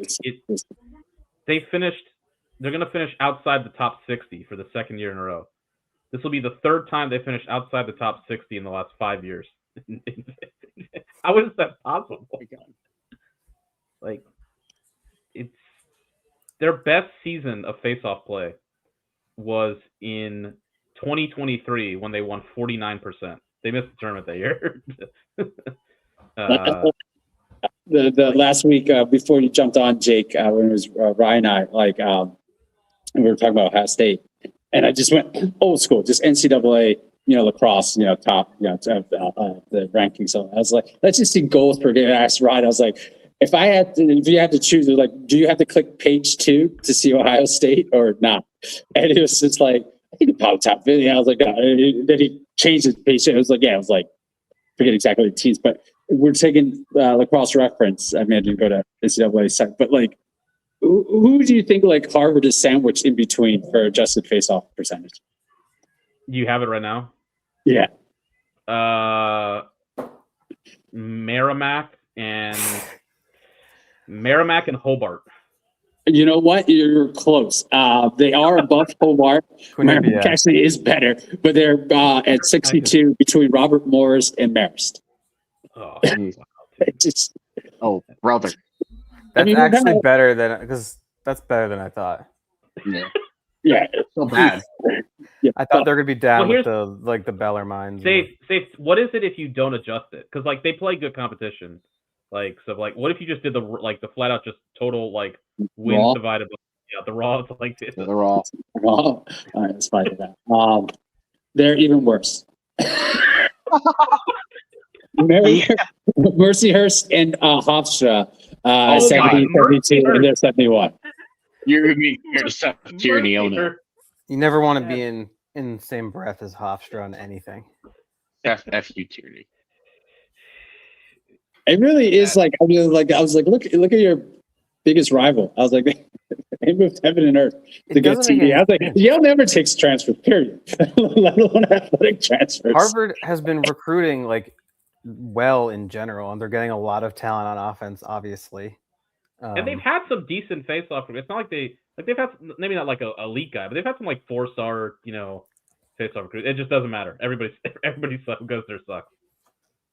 It's unbelievable. Like it really, to me, is like that part of a selling point. Just go find the top 5 face-off like seniors or juniors. And just be like, go to their mom and dad. Like, do you want your kid to go to Harvard? And then like the decision by like it's baffling.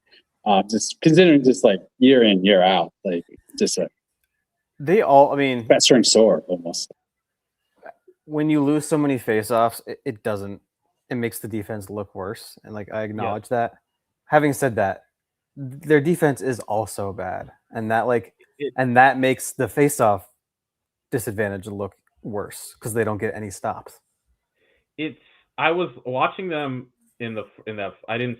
I watched like the first quarter or so before we came on. I'm like, I hate to throw out like the dreaded soft word, but the way they play is just it's very lack of intensity, not a lot of physicality.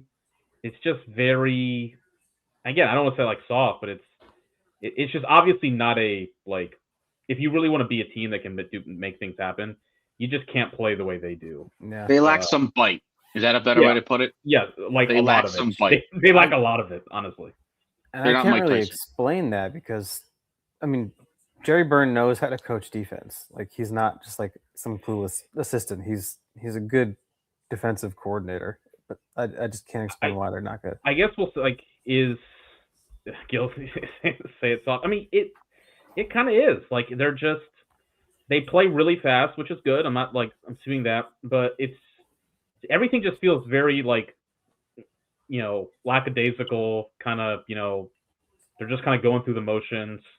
They feel kind of like we talked about with BU, where it's like I kind of just feel like you're the ride and everything, you're just kind of it just feels like their style, they've embraced a style that's like very clearly sort of, we're trying to make up the gap here somewhere. We're acknowledging from the start that we're already not as good as you, and so we have to play this way. It's like I don't think you have to do that when you have the talent that they have. Like they bring in a lot of really good players.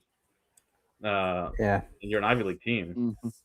This year they're still playing that like frenetic, weird Ivy League style, but the rest of the conference has kind of like tightened things up and come back like to earth a little bit. Like Princeton's playing better defense, Yale's playing better defense. Cornell's been playing pretty good defense. Cornell plays really tough defensively. Like they like to hit. So I kind of feel like the conference moved. They'll never be like the Big Ten, like the hard-nosed, low-scoring game kind of thing. But they've moved in that direction this year. But Harvard just is like the outlier. Like they haven't done that. It feels like I think you made a great point that like Princeton and Cornell are moving away from that like Ivy League perception of like they asked Michael Alexander this, who transferred to Maryland this year from Yale. He's like, what's the difference between the Ivy and the Big Ten? He's kind of like, the Ivy games are just very offensive, like back and forth, just freewheeling kind of. And he's like, these games are just like way different. And it does feel like the Ivy, like Princeton and Cornell play like they play mean, like they and Princeton has to get away. Like Princeton clearly I thought got caught up in some of that, like just back and forth. But that kind of negative Ivy League perception or stereotype of like, let's just score 20 goals and whatever. Those teams have definitely moved away from that. And Harvard, yeah, feels like they've, if anything, leaned in. Yeah, they're gonna have to figure some stuff out next year because the way they ended this season, not good. Not great. I was gonna look something else.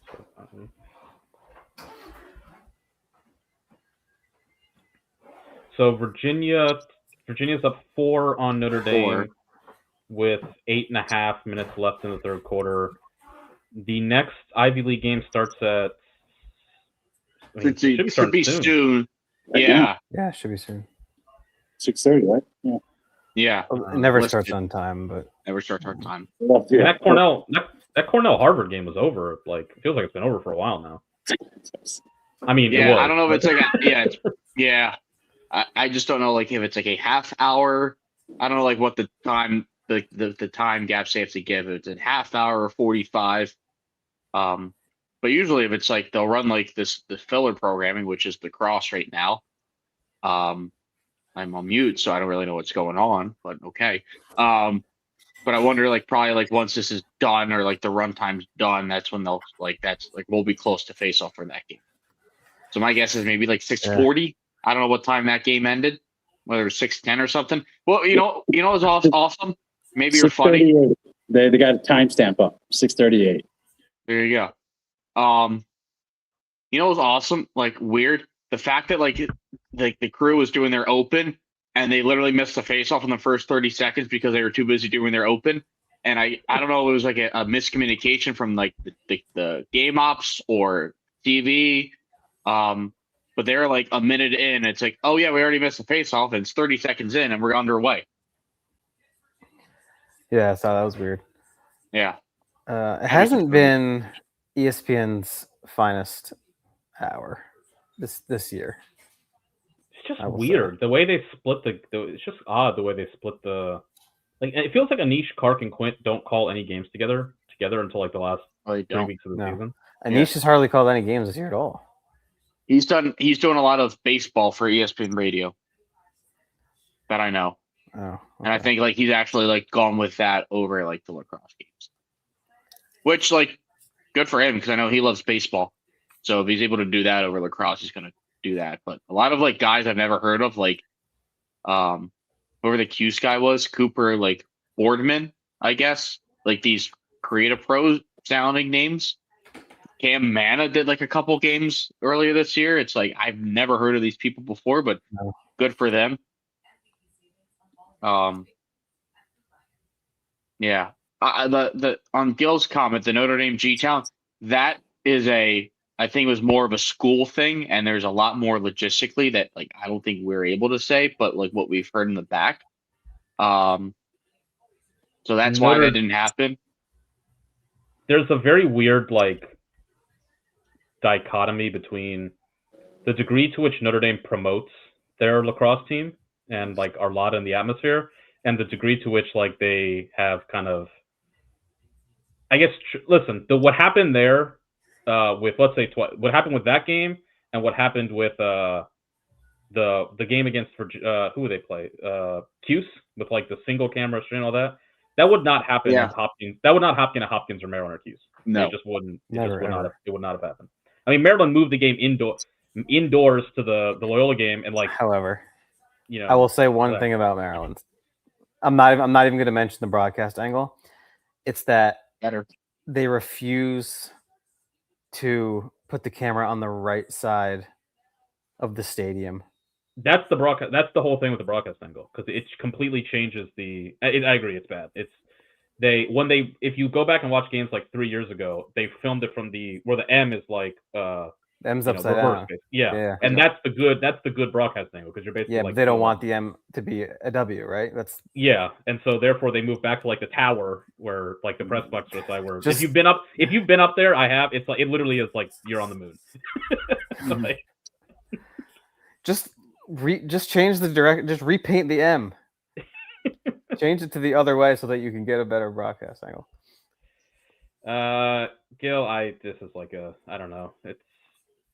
There's all the usual things with like, building stuff on college campuses.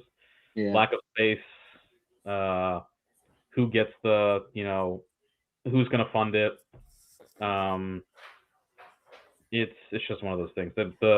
They've been at the soccer team, which is also very successful, has been asking for like a new stadium a bigger stadium for a while. And the obvious thing to do would be build a lacrosse and soccer stadium that's like 10,000 people, and that'd be perfect. But if it hasn't happened by now with all the success it's had, I just don't. They do, but it seats like 1,000 people. It's not, and it's at AstroTurf, right? It's like field hockey and women's lacrosse there, right? Yeah, if I'm not mistaken. So it's shit. Yeah, the turf looks horrible on TV. Yeah, that's all I know about it. Yeah, it's not. It's unfortunate. I don't mind. I'm not saying, because like when you get people there, it's a good atmosphere, and but especially like early in the season, it's really pretty. It's pretty rough for some of those February games. Yeah, my favorite narrative is that Rutgers is going to build a lacrosse stadium. All their alumni are always like, it's happening. Who's going to donate? If Maryland doesn't have a lacrosse stadium, Rutgers is certainly not building a lacrosse stadium. Nope. The school doesn't even let the lacrosse team practice on SHI Stadium field. That's correct. It's like an auxiliary field. The football team won't let them on their own. They can't even practice on the field that they play their games on. That's wild. And we think they're going to build a stadium for them, dedicated stadium. I don't think so. Honestly, this was actually cool when they played the soccer stadium. That was actually they had like a huge crowd there, and it was the tournament game. Yeah, that was a lot cooler than any of the game at SHI. The conflicting information with Rutgers of like the university is literally broke, but apparently the alumni want to spend money. Is like, well, I don't really know how those two things line up. Yeah. That's Yale and Princeton appears they're gonna get started soon-ish. It is 6:38, as Safe mentioned. So. These helmets suck for Princeton. I am sorry. Come on. The blacks? I don't like they were on the orange with the tiger word on the side in black. It sucks. I don't like it. I feel like there could be better potential than having like tigers on the side. Like the blacks with the P are great. Or like the football ones they did like a couple years ago when they were with STX. Perfect. I like those. But not those oranges. I think there's something like to it. I've never been like a big helmet guy. I really care, but it does feel like the quality of helmets is kind of like getting a little worse. We got the new Z coming out, which you can pop off the face mask. Looks like a Halo helmet. Yeah, you can literally now like pop off your helmet and kiss the boys. That's good for the dudes rock. I actually think though that like I don't know if it's like legit or not, but I think it's more of like hopefully this doesn't happen. Like someone gets like brutally concussed, and instead of trying to force the helmet off, you just like pop the face mask, and it's a little bit easier to like talk to the person. I also don't think it's really like, oh, it pops, the face mask pops off. Cool. Like I don't really care. It's just is it safe? Is it cool? Good. Just give me like non-shitty helmet designs, and you're fine. And that's helmet talk. It kind of feels like the way Millen just took Light right to the rack, and that wasn't Light, sorry. Or was it? I think. No. Light's been covering him, but I don't know if on this play. That's Light. Yeah. All right. Light's Tuaraton case is over. There's like a highlight of him getting rinsed every week. He's a good defender. Like I'm not debating that at all. He's really good. He is not the Tuaraton. I'm sorry. He's awesome, but and if he wins, it's because the offensive field is just so like shallow. If there was like a Gavin Adler or a Tucker Durkin or like a Tim Muller this year, that person should win the Tuaraton. But there isn't. Like Light is not as good as those three guys. No, I would say Adler, Durkin, Muller. I don't think he's as good as Zavatella was, to be honest. And look, he's awesome. Like that'll put him like what, 5th? I mean, I'm not. There's, but like, yeah. He's a great. I agree. Yeah, he's a great player, but it's a little, This feels a bit like when the old Virginia Notre Dame games where, because Notre Dame doesn't switch anything and they just say like, all right, we'll just put anybody on anybody, and Virginia's like, cool, we're just gonna run by you. Which Virginia hasn't had that in a couple years, but they've been able to just kind of win all these matchups tonight. Yep. They have a lot of good individual talent on defense. It's the schematic, like the team stuff, that hasn't been there until, I guess, recently.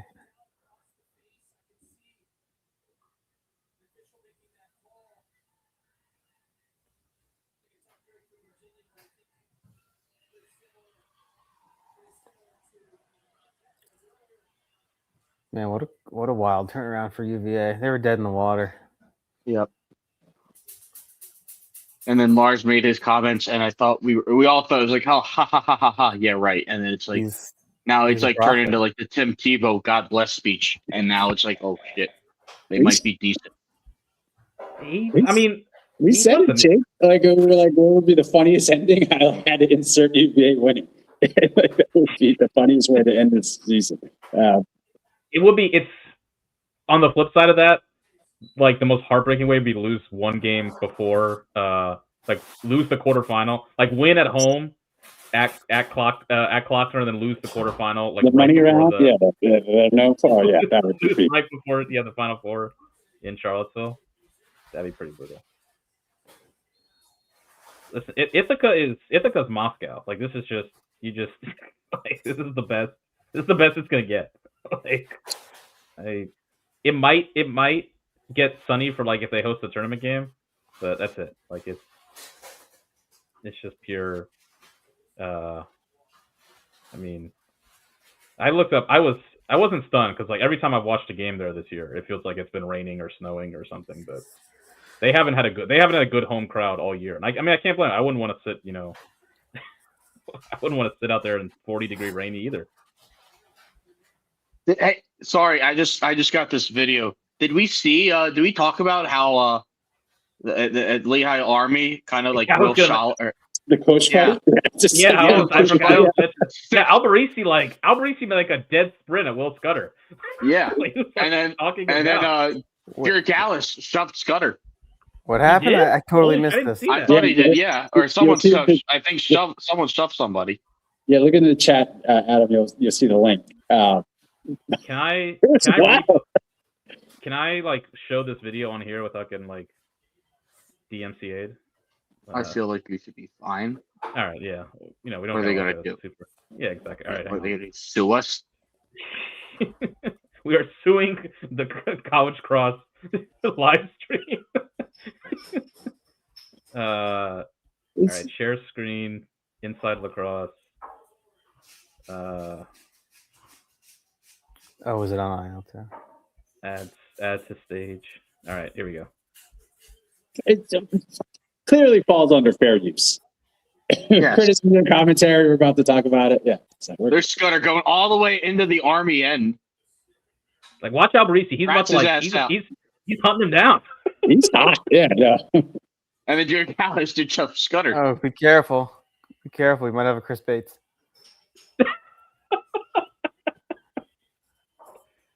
Keep your elbows to yourself. 6 feet of social distancing.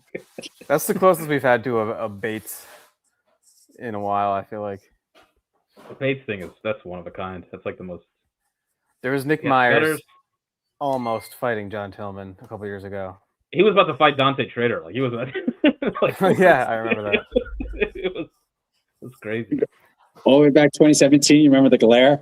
Yeah, that was great. Him and Tillman, that was good. There was that Hopkins Ohio State like brawl. That was a brawl. That was a full-on brawl.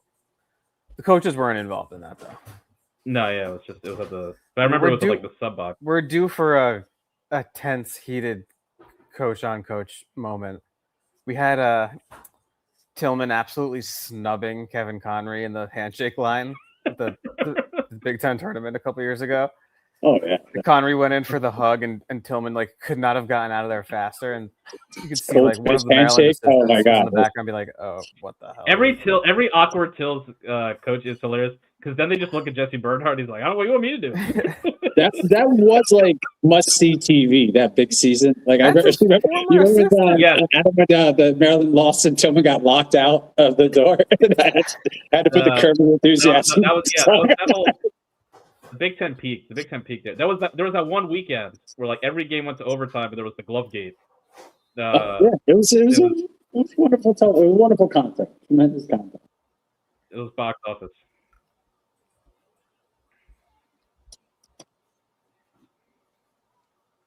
It looks like Princeton just won up 1-0. Here we go, Maryland. Big. They're gonna do it. I was like, UVA winning. If UVA wins the AC, I feel like I wish Ryan was here because, like, how he always says like that Maple Leafs joke, like whatever happens in hockey, how does this impact the Leafs? Or he always says that.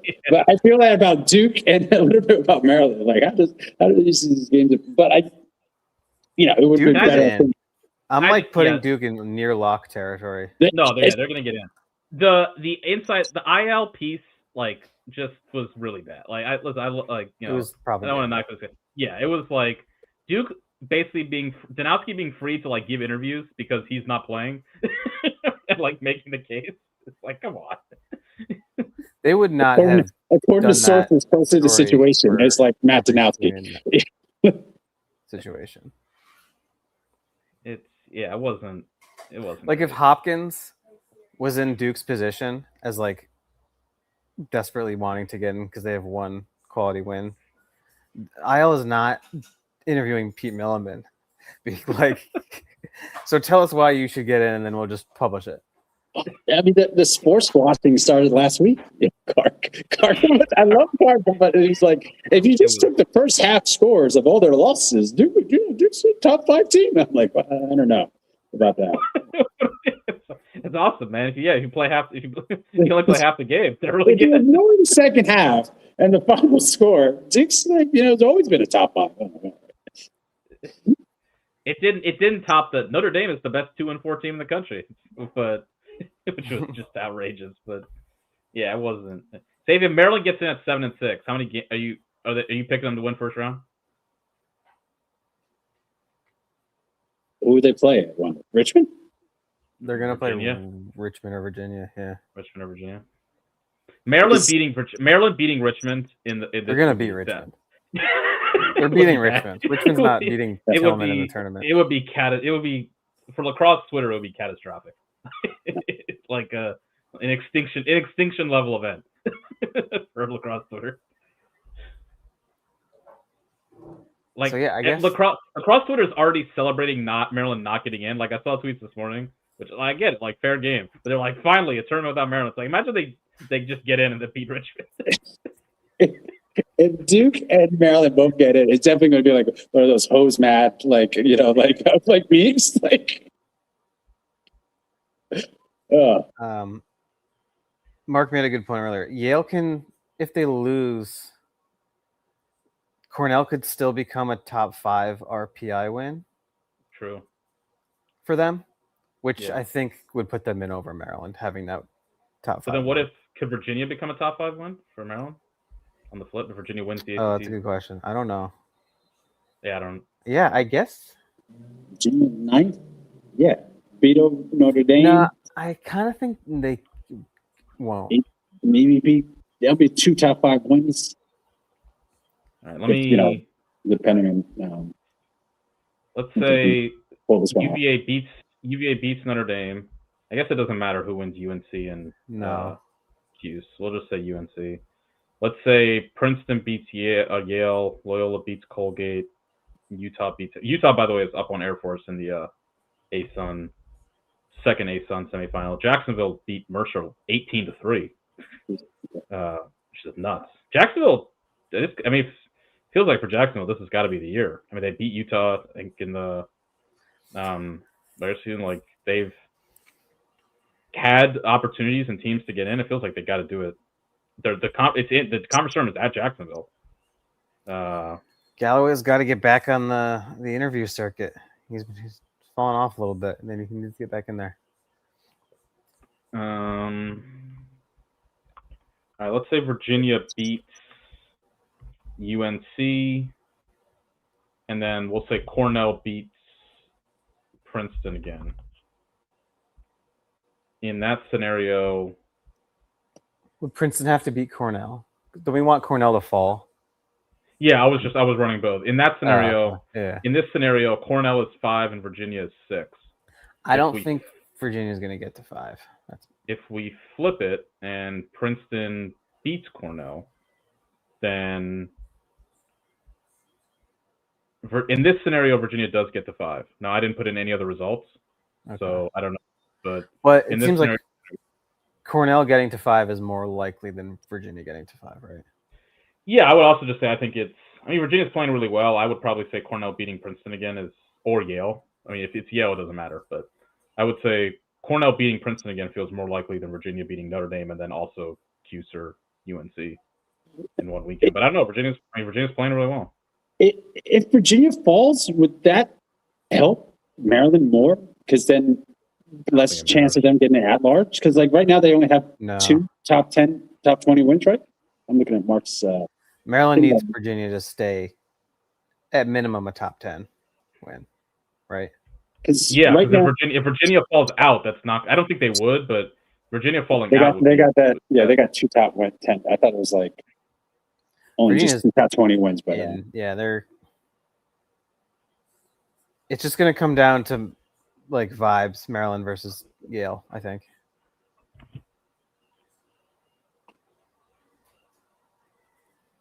I mean, 3 top 20 wins, and if Virginia loses, only 2 top 10 wins with the head-to-head in Maryland's favor. I think the RPI difference is going to be too large. Yeah.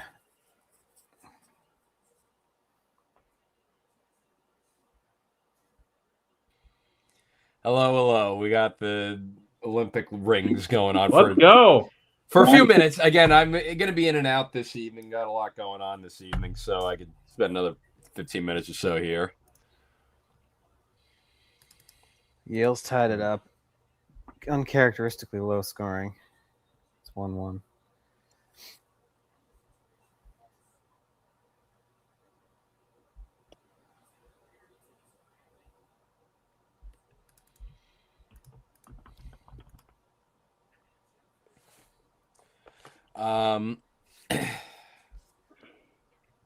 What's the Patriot League start? 7:30. Oh, okay. Damn, that's 7:30. Utah's up 8-5 on Air Force as well. Yeah, well, UNC Cuse is at 8. Sure, I mean the ACC game started like an hour after the other ones. The Patriot League started at the same time as the Ivy. I don't. Yeah.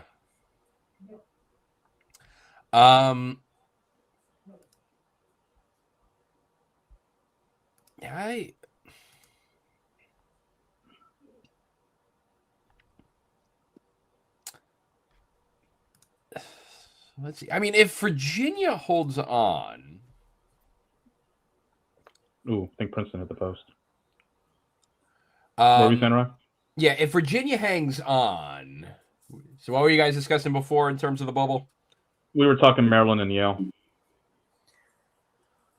That's going to be the bubble. Assuming Yale loses. If Yale wins, there's no bubble. Maryland's out, and Yale's in, Duke's in, Virginia's in. Harvard's out. Harvard is definitely it's over. Harvard's the Cuse win can't hold up that. Well, I say that, but then but then at the same token, UNC's doing they'll have load bearing else for Duke, but Harvard's going to wind up with the same resume as Duke, except they lost like 5 of their last 6 games, and they're 7 spots lower in RPI or something. And they lost to Yale, so they're like that's also like just Ooh, Yale just took the lead. So yeah, I mean everything boils down to this Yale game. Pretty much, yeah. Yeah. which is going to make now. tomorrow and Notre Sunday Dame. kind of boring. But Yeah, what's up? Notre Dame's at 9. Yeah, 12-9 now. Notre Dame just scored another goal. I mean, I got to make another large meme if UVA wins.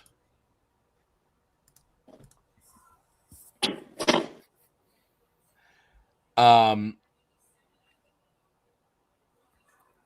mean, I know I was tuning in just a couple minutes ago when you guys were having a discussion about Maryland and Duke. To be honest, it's a shame no one else kind of stepped up because, I mean, Duke skating by with the schedule that they had, and Maryland getting in at 7-6 with their best win being Virginia.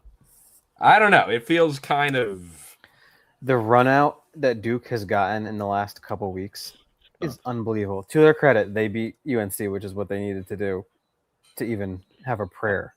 But everything else has gone fell perfectly. To answer Gil's question, Duke's like, they're not even going to be the last team in. The last team in is going to be Maryland or Yale. So the Richmond law, the St. Joe's beating Richmond would just knock Maryland or Yale off.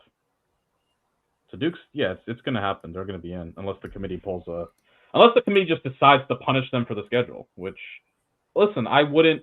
I'd respect it. I actually think maybe it's if we're talking. I mean, listen, if they're going to change the selection criteria, I guess it doesn't matter. But encouraging a team to schedule the way Duke has is bad. So if the committee wanted to punish them, I'm not going to complain about it. But yeah, they're. But no, it's all. Mark's mentioning the big one is BU losing to Lehigh. Yeah, that's what really opened up the floodgates.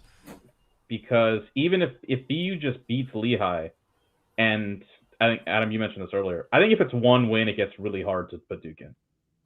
One win is just wow, you won the last game of your season when you were already out of the ACC tournament. And it's one win. And as I ran the stats of no team with just one RPI top 20 win and got in. Well, some teams with two had got in. It'd been a while, but it's happened. And so it was also the exact big transition goal for UVA. It was also the exact confluence that St. Joe's getting in came at the expense of BU, who was the win for Yale and Harvard. It all just lined up perfectly. It really is. But I mean, again, if there was, this has been the issue with, just no mid-majors that were stepping up, and I know part of it's because the big three are kind of insulated in scheduling with one another. But again, this is a year where, again, there's the Duke point. There's also the Maryland point. I think I put it less on the mid-majors and more on, it's hard for, these Patriot League teams. It's hard. The one that really is obvious is Denver. But I'm saying it's in addition to the mid-majors not stepping up, it's also because of the product of the beast now with the P3s insulated with scheduling one another that it's locking them out. We've seen that with college hoops too, where there's practically no mid-majors on the bubble anymore because they're locked out of playing big games. No, you're right.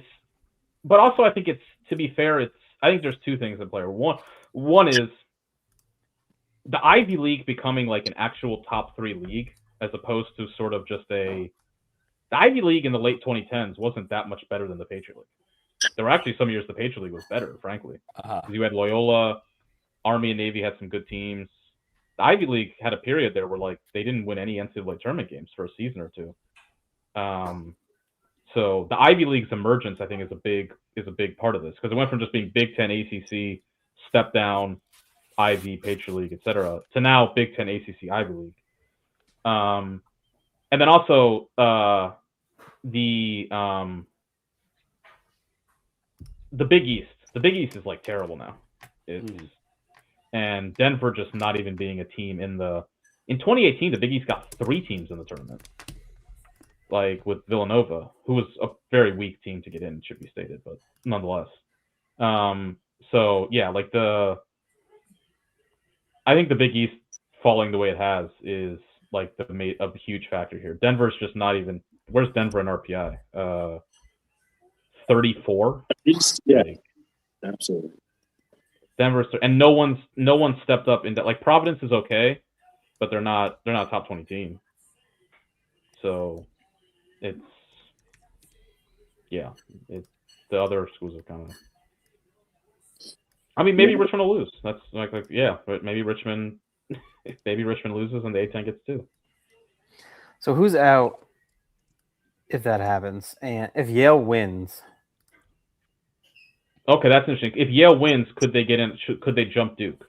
I think they could. Yeah, They could. so maybe. it would be Maryland and Duke out if, and Harvard obviously, but so Duke's Duke would be the finish, next team out if Richmond loses. If Duke's going to finish with 1 top 5 win and 1 top 20 win, so that's 1 in the buckets. That's 1, 1, 2. If Yale beats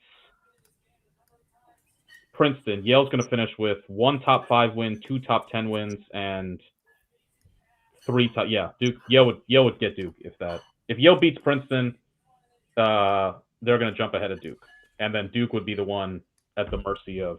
So maybe that's the best scenario to root for. Yale beats Duke, and Richmond loses tomorrow, and Duke and Maryland both miss. Yeah. Yeah, I could see it. I mean, honestly, no, you're right. I could see it. I don't know that Richmond's a lock to win that game.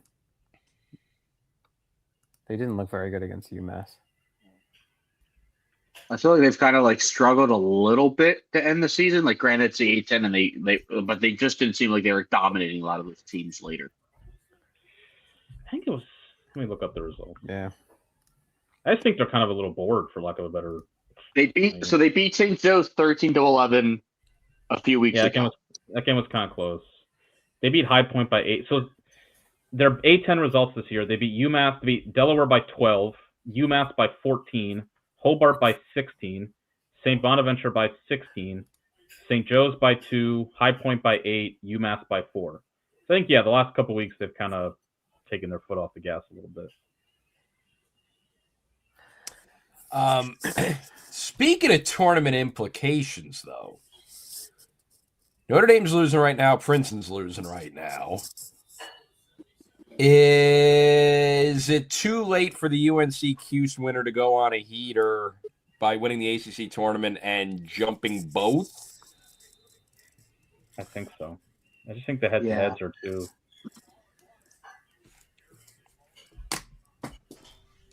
Yale's up 4-2. Yeah. It's only 4-2, and it's in the first quarter. I know, but I'm just saying hypothetically. Yeah, I know it's early in that, but Gill is right about this. Like the UMass game, they were never gonna like. Yeah, they were never losing. They didn't. Yeah, it didn't feel like they were like in the midst of like, oh, they might lose.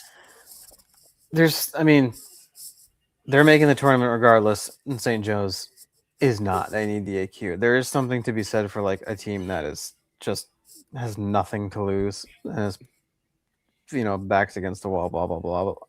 It's hard to manufacture that sense of urgency when you know you're already going to make the tournament. We've seen it. We've seen it with Michigan. Yeah. We've seen it with Princeton a couple times. It's real.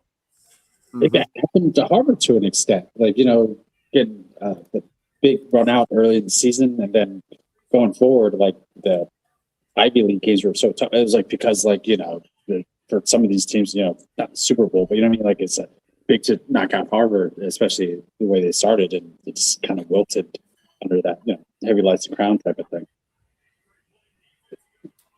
Yeah, the Big Ten championship game where Penn State beat Maryland, it was like, oh, we're in and we're getting a home game, and then lost to Michigan by like 25 goals. It's just like, which they actually wound up losing the home game because of it. And they had to go to Georgetown and they lost. But that was the most crazy one, yeah. Penn State beat Maryland by 13 and then lost the next game by 13.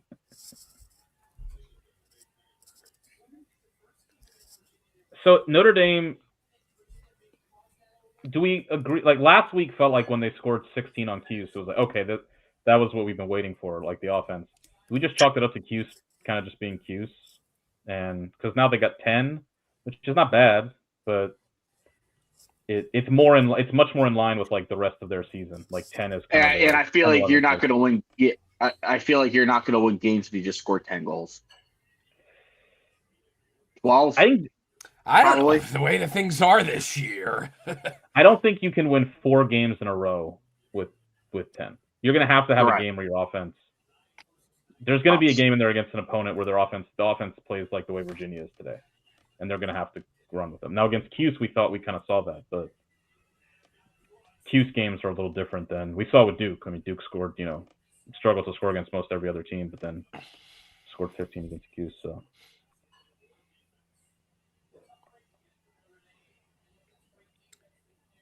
See, but that's the thing is like only team that's consistent. Only 2 teams that are consistently putting up goals, I guess, are Cornell and Princeton. And I mean, because UNC's fallen into a rut. Virginia. I think Virginia has the best offense in the country.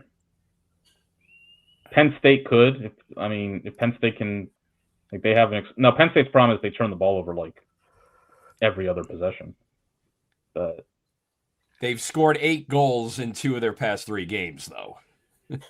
True, a little bit Big Ten, and Penn State can score goals. And when Penn State plays a team that isn't in the Big Ten, they just erupt.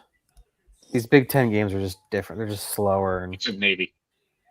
Yeah, Penn State's offensive efficiency in the first 2 months of the season was in February it was 38%, in March it was 42%, and then it dropped to 32% once Big Ten play started. Like they scored 18 against Colgate, 13 against Nova, 13 against Princeton, 11 against Navy, 17 against Yale, 19 against Cornell, and 8 against Carolina. They didn't win any faceoffs. But yeah, I think they scored 13 on Ohio State, which I think is like the most, proof of concept there. I think I think outside of the Big Ten, that team will score some goals. I've had the take. I guess this is an interesting question. Which of the top 4? We'll throw it in 5. So we'll do Notre Dame, Princeton, Cuse, Carolina, Richmond. Which of those top 5 do you think is? Maybe do a 3. Let's say Notre Dame, Princeton if they win, and the winner of Syracuse and Carolina. Which do you think is the most likely to lose their quarterfinal game? Cuse, most likely to lose quarterfinal game, Cuse Carolina winner. Okay. Yeah. Yeah. I agree. Yep. That's fair. I mean, one of those. Both of those teams are not making the Final Four. If Princeton is able to duck Cornell, Maryland, or Penn State in their quarterfinal, they'll be fine. I think Notre Dame's fine. Whoever comes out of the 8th seed. So that's my thing. I actually think the answer might be Notre Dame. I think that they feel very. I think like 9 or 8, 9. If they score 8 or 9 goals in a quarterfinal, I think they could. It feels kind of like last year to me, where their offense just kind of goes to sleep. And if they catch Cornell in or this Virginia team again in a quarterfinal, I don't know. Are they locked into the 1 seed if they lose this? They probably are. If Princeton, if Princeton wins the Ivy, Princeton could probably bump them. But I think they will. What if Carolina wins the ACC? Well, Get the head-to-head. Right. I'm not sure. Maybe.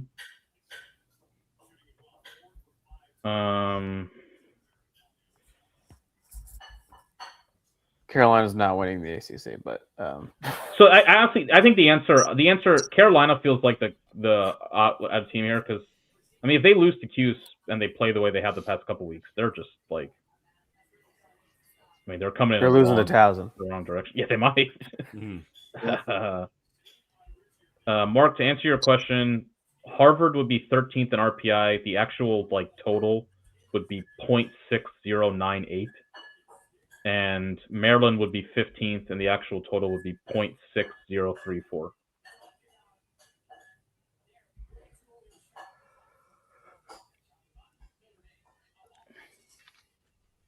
Yeah, and just also to Mark's point about Notre Dame having a huge RPI margin. I know that Notre Dame has the same issues that they had last year with this offense with hot and cold streaks. But this year you also have the proof of concept that Notre Dame. Virginia just hit a. That thing is Virginia just hit an empty net on the 10-man. Outside of Virginia, Notre Dame has been winning all their big games, and they've been playing lots of big games. So that's like the catch-22 with them is like, okay, yeah, they're having the same issues as last year, but they beat Richmond and they beat Syracuse and they beat Carolina. No, I just think, yeah, I don't know. I just think playoff games are different. I just think they feel like a very high. They have the highest floor of any of these teams for sure. Like they are not going to lose in the first round, and they are not going to get blown out. Carolina could get like blown out in a quarterfinal, and I'd be like, yep, okay. But I kind of wonder if their ceiling is also a little lower than, and part of that's just because they don't have a great face. Like their face-off group is good, but it's not like Wambach or. But I think I think that's just the other thing with this is just it feels like a weak field, and we got Princeton doing a Princetoning right. Definitely, so they're not taking advantage. Yale's up 6-2. Yep. Yeah, so we got a Princetoning going on. We got Notre Dame losing. It's like absolutely nobody in this field wants it. The dude who just scored for Yale was a Hopkins commit who switched. He's a freshman who has like 16 goals this year. Anyway. I mean, that's what people like. This is the thing. People ask for like, man, it's awesome when this tournament's wide open. It's like, well, it's wide open because the teams aren't good.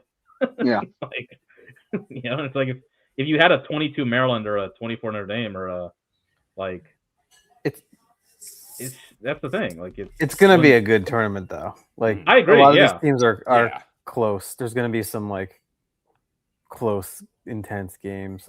Yeah, it's if you want close games that are like a lot of fun, this tournament for you. If you also sometimes like if you want to watch really high, super high level lacrosse, it might be a little less than that. And like these games might be kind of dumb. Which look, that's fun. Like that's fun. Yeah. Princeton does look like they have like decided that there's like not Yeah, they're locked into a 2 or 3 seed. You're fine. Don't get hurt. Yeah. They got the memo from the Ivy. They got the memo from the IVHQ that hey, if you throw this for Yale, you don't have to play Maryland in the tournament.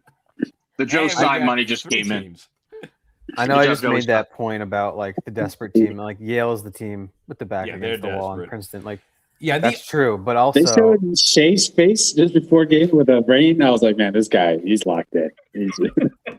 Now, I mean, the one thing to keep an eye on is Yale has had a couple games this year where they got off to a huge start, and then the second half, things fell apart. Now, that hasn't happened in the past month, but that was an issue in March. So something to kind of keep an eye on. Wasn't the Army game at the beginning of the year, too? They were up big on Army, and then they got doubled up.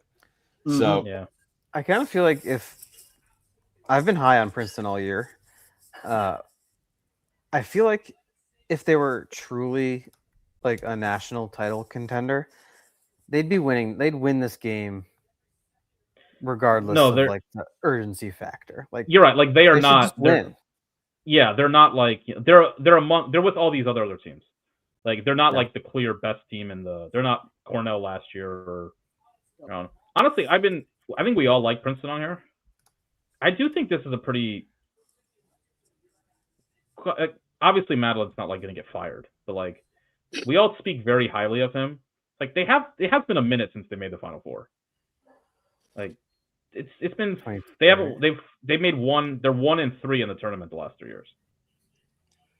Like I picked Princeton to win the title before the season, but I don't know. Like I'm saying like something if they lose, like that they like. Basically, they gotta click it all together.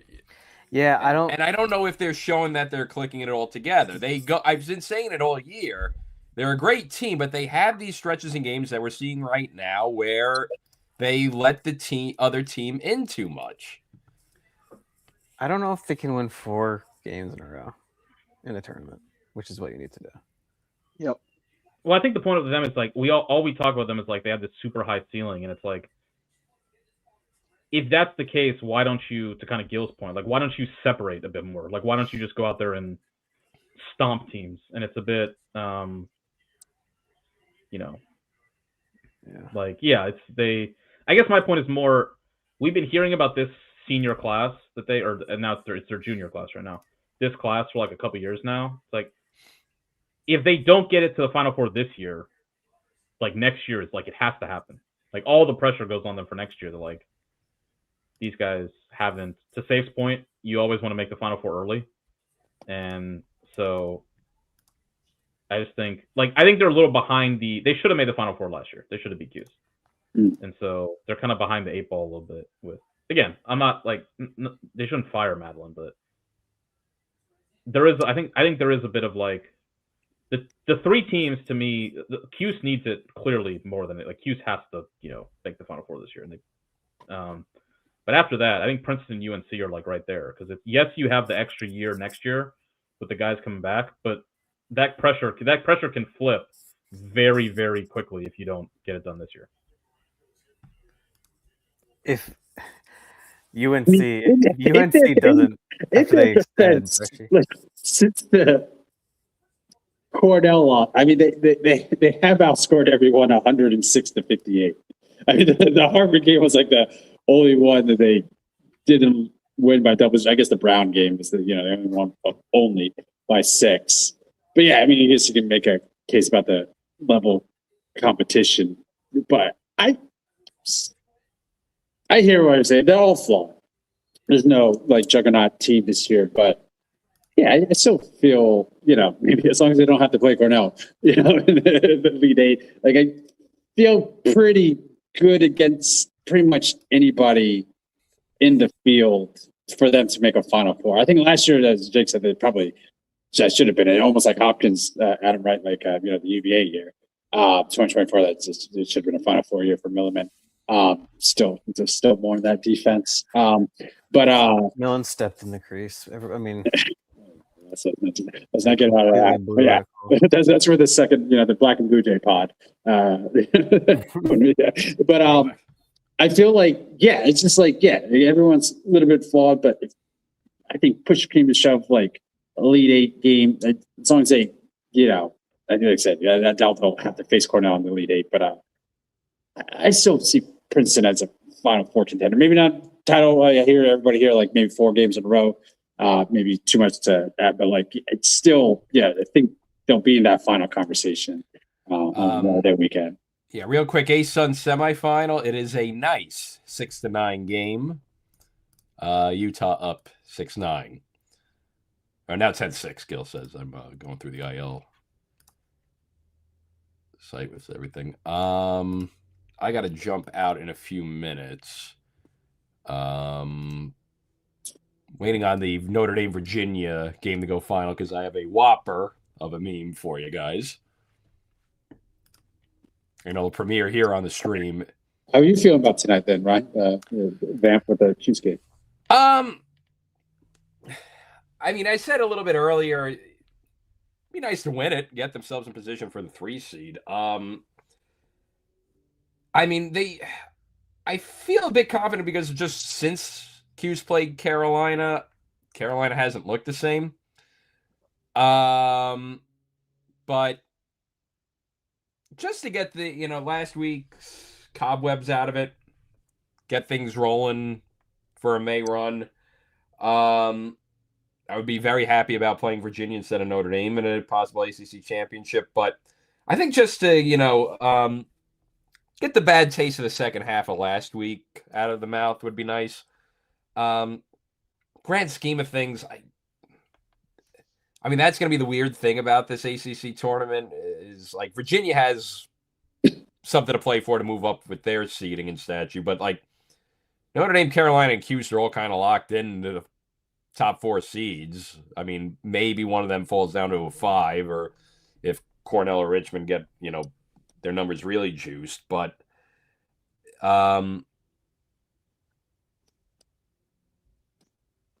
yeah, I mean, if they can get back to their game with the way North Carolina has looked lately, I think it's going to be a lot different than it was in Chapel Hill. But we'll see. If Carolina is able to execute like they did the first go-round, it might be a longer night. So we'll see. Yeah, I'm not sure how the face-off X will be. Like, I feel like Mullen's been struggling a little bit recently, and I feel like I could dictate a lot, like the first game that happened with Cuse and UNC.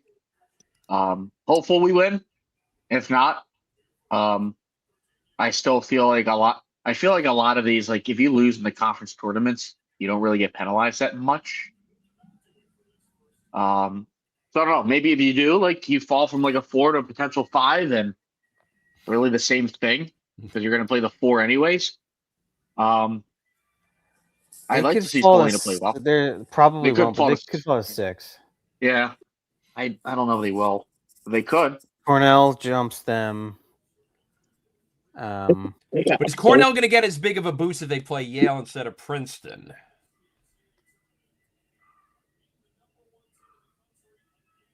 That's a good point. Yeah. Yeah, they might not get the bender that they would get of getting a second double dip top 5 win that they would with Princeton. Big Lars, he did it. There you go. This man, we start this GoFundMe page for the statue.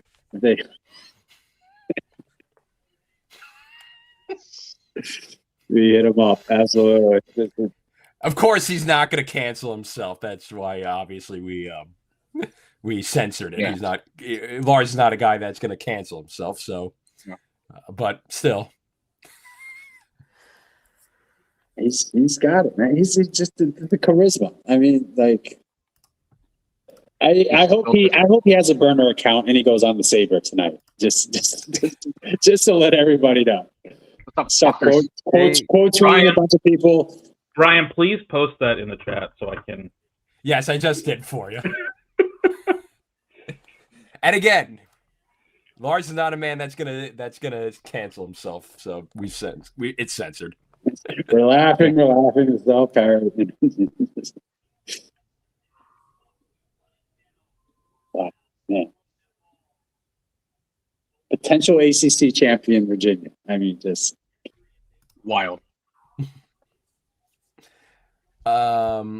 Yeah, Mark, I got you real quick. I'll throw up the cheat sheet in a sec. That will add this, and then I'll head out.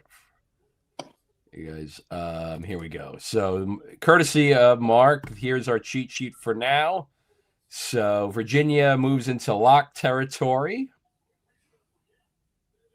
And Harvard bubble in last team over Maryland and at least Maryland for now. Yeah, of course this all changes if current events hold. Then yeah. Well, no, I was more surprised that I was thinking it would be Maryland over Harvard at this point. Yeah, after the game earlier. Yeah. But again, if Yale causes chaos, then I think that's your argument there. Yale have the head-to-head over Harvard or no? They do. Yes. I believe. Yes, Yale beat Harvard.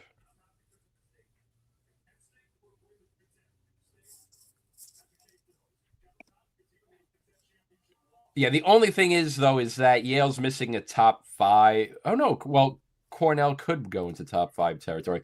I think so that's the thing. The Princeton win would get them that top 5 win they need. Yep. Yeah, so Mark said in the tweet, ignore this bubble order for now. We're going Harvard, Maryland, and Yale. So don't. Oh, yeah. So ignore the bubble situation between Harvard, Maryland, and Yale for the time being. Big thing is Virginia is a lock. Yep, that makes sense.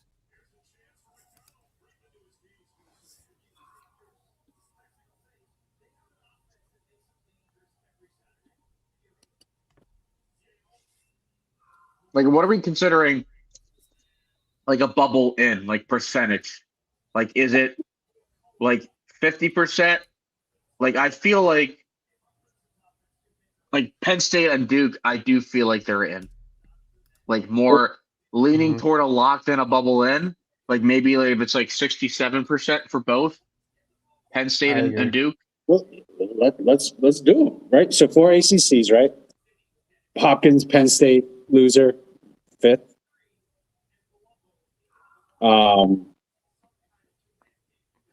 If Yale wins, I would maybe push them up a little bit, close to Yale's in if they 50%. win. Mm-hmm. Yale takes Harvard's spot. So yeah, a soft. Well, Yale, I think, would get past Duke then, right? I think that may push them. Yeah, with another game, Princeton or with Cornell, maybe get another win there. That would definitely give Yale a top 5 win to match Duke, and they would have one more top 20 win. I don't know exactly where St. Joe's falls, so maybe there'll be 2 more top 20 wins for Yale. So yeah, if Yale wins, they're more likely in.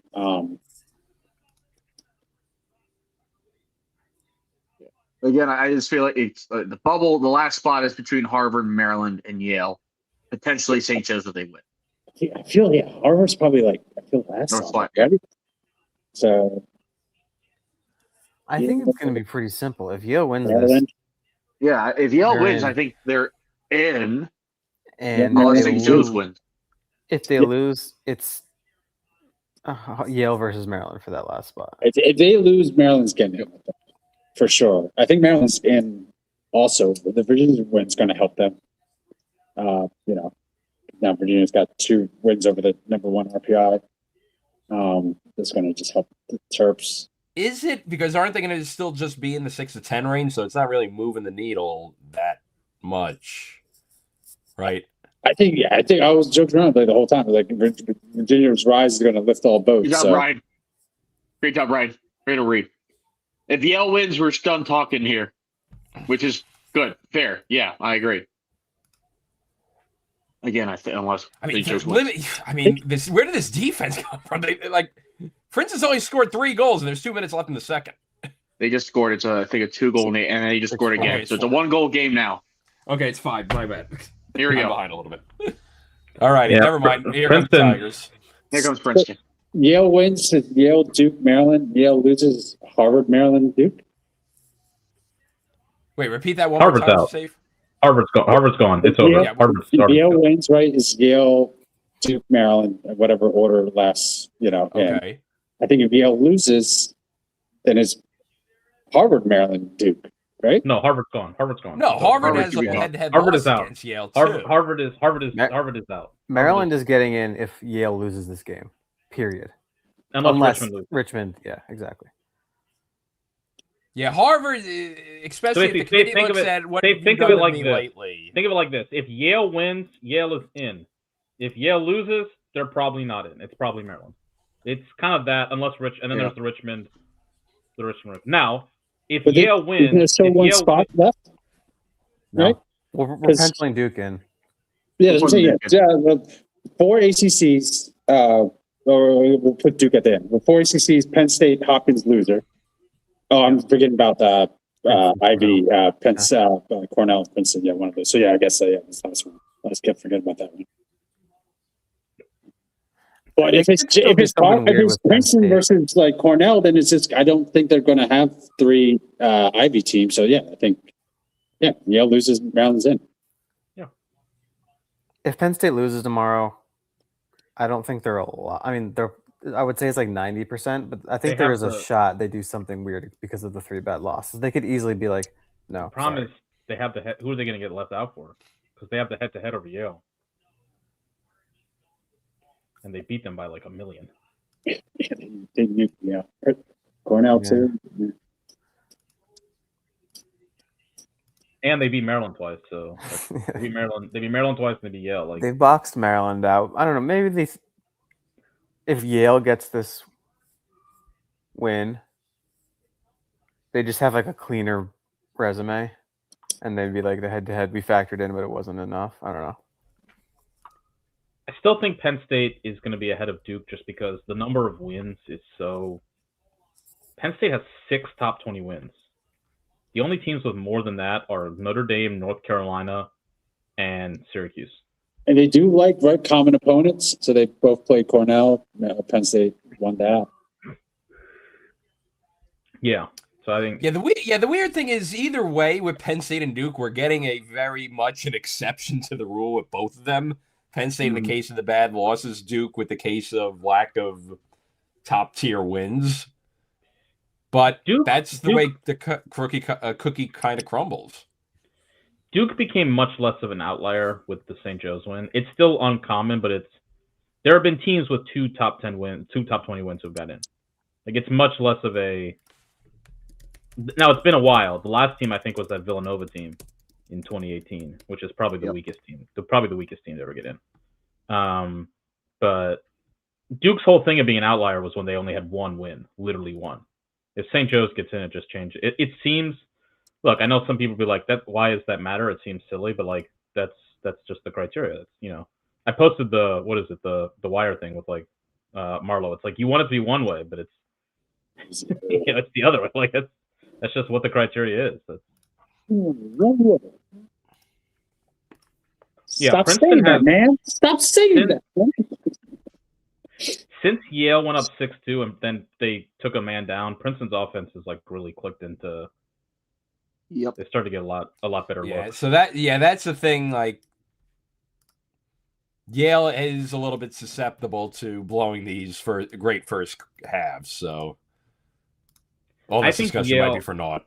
I think Yale needed this game to be like, oop, is that it? Oh, good save. Yale's goalie's he's really good. Friedman. I think Yale needed this game to be like a they kind of needed Princeton to sort of like tap out. Like if they got up if they went into halftime up like 8-9-2, maybe Princeton could probably just throw the towel and be like, all right, it's over. Now that it's the game and Princeton competitive instinct will kick in at some point. Like even if you're like, oh, we don't have a lot to play for, like it's the game now, and Princeton, it's still a conference championship. Like I think Yale really needed to like get a big lead, and now that they've kind of Princeton's come back into it, I think.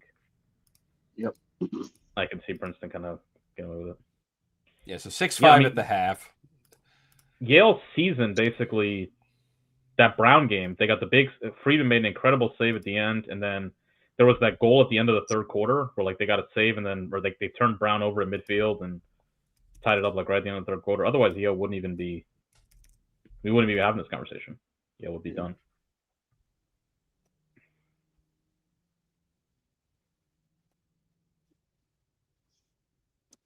It looks like Loyola and Colgate is about to.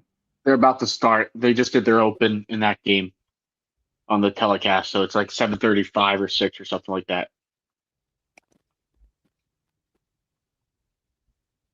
How do we feel about I feel like we've definitely talked about this in years past since they started to do this, but the half-hour selection shows where it's 9 to 9:30 the women and 9:30 to 10 the men, and you really get nothing out of it.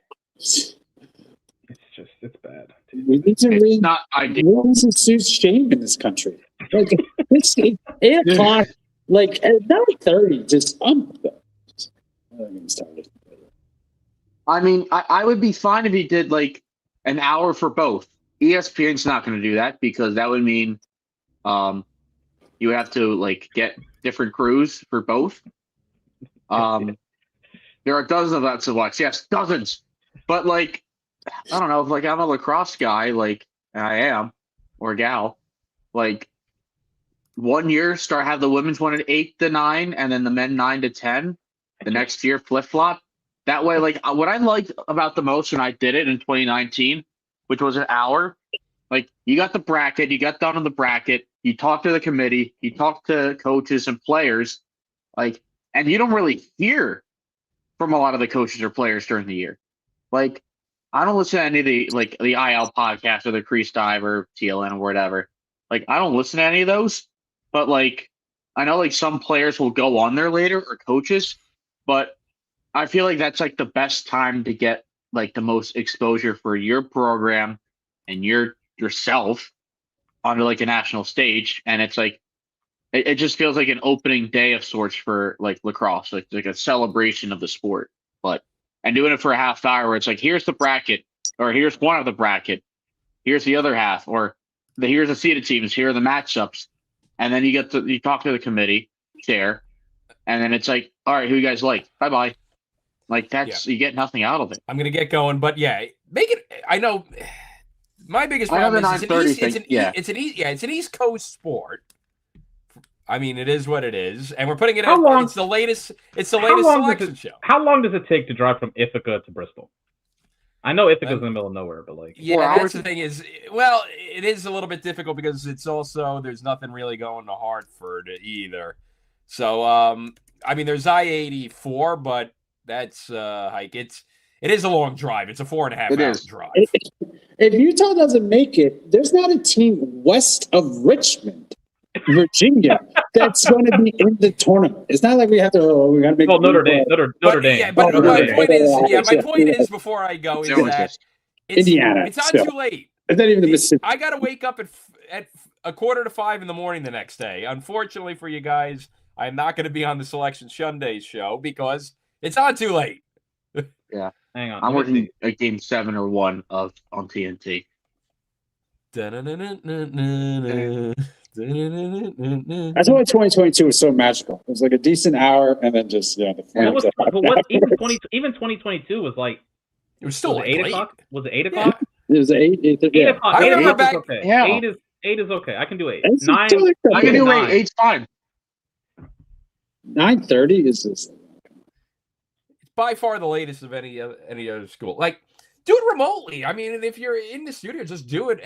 Like, it's not like they're crunching the numbers. Got a good press conference area or something. Yeah. Do it at the press box. The numbers at 9:15. Oh, we got to get like everything's going to be settled. And the number. Yeah. Or wild idea. Don't have Anish, Clark, and Quint call the Ivy League games and make sure, like, if you want to have them do Selection Sunday, you have them do Selection Sunday. Yeah, like that's because you got 5 announcing crews when the tournament starts. I mean, move the ACC to ask one of the ACC or Ivy to move to Thursday, and problem solved. Yeah, Drew Carter, Matt Ward doing the ACC. I'll try to catch you guys a little later as well, so I got to step away again. So see you all right. Lars on TV. He looks glorious. And look, he's got the stick. He brought the stick. Of course. He's a wonderful man. I mean, man, I really need Army to finish. Look at those eyes. Yeah. Thanks, Adam, for joining on with us.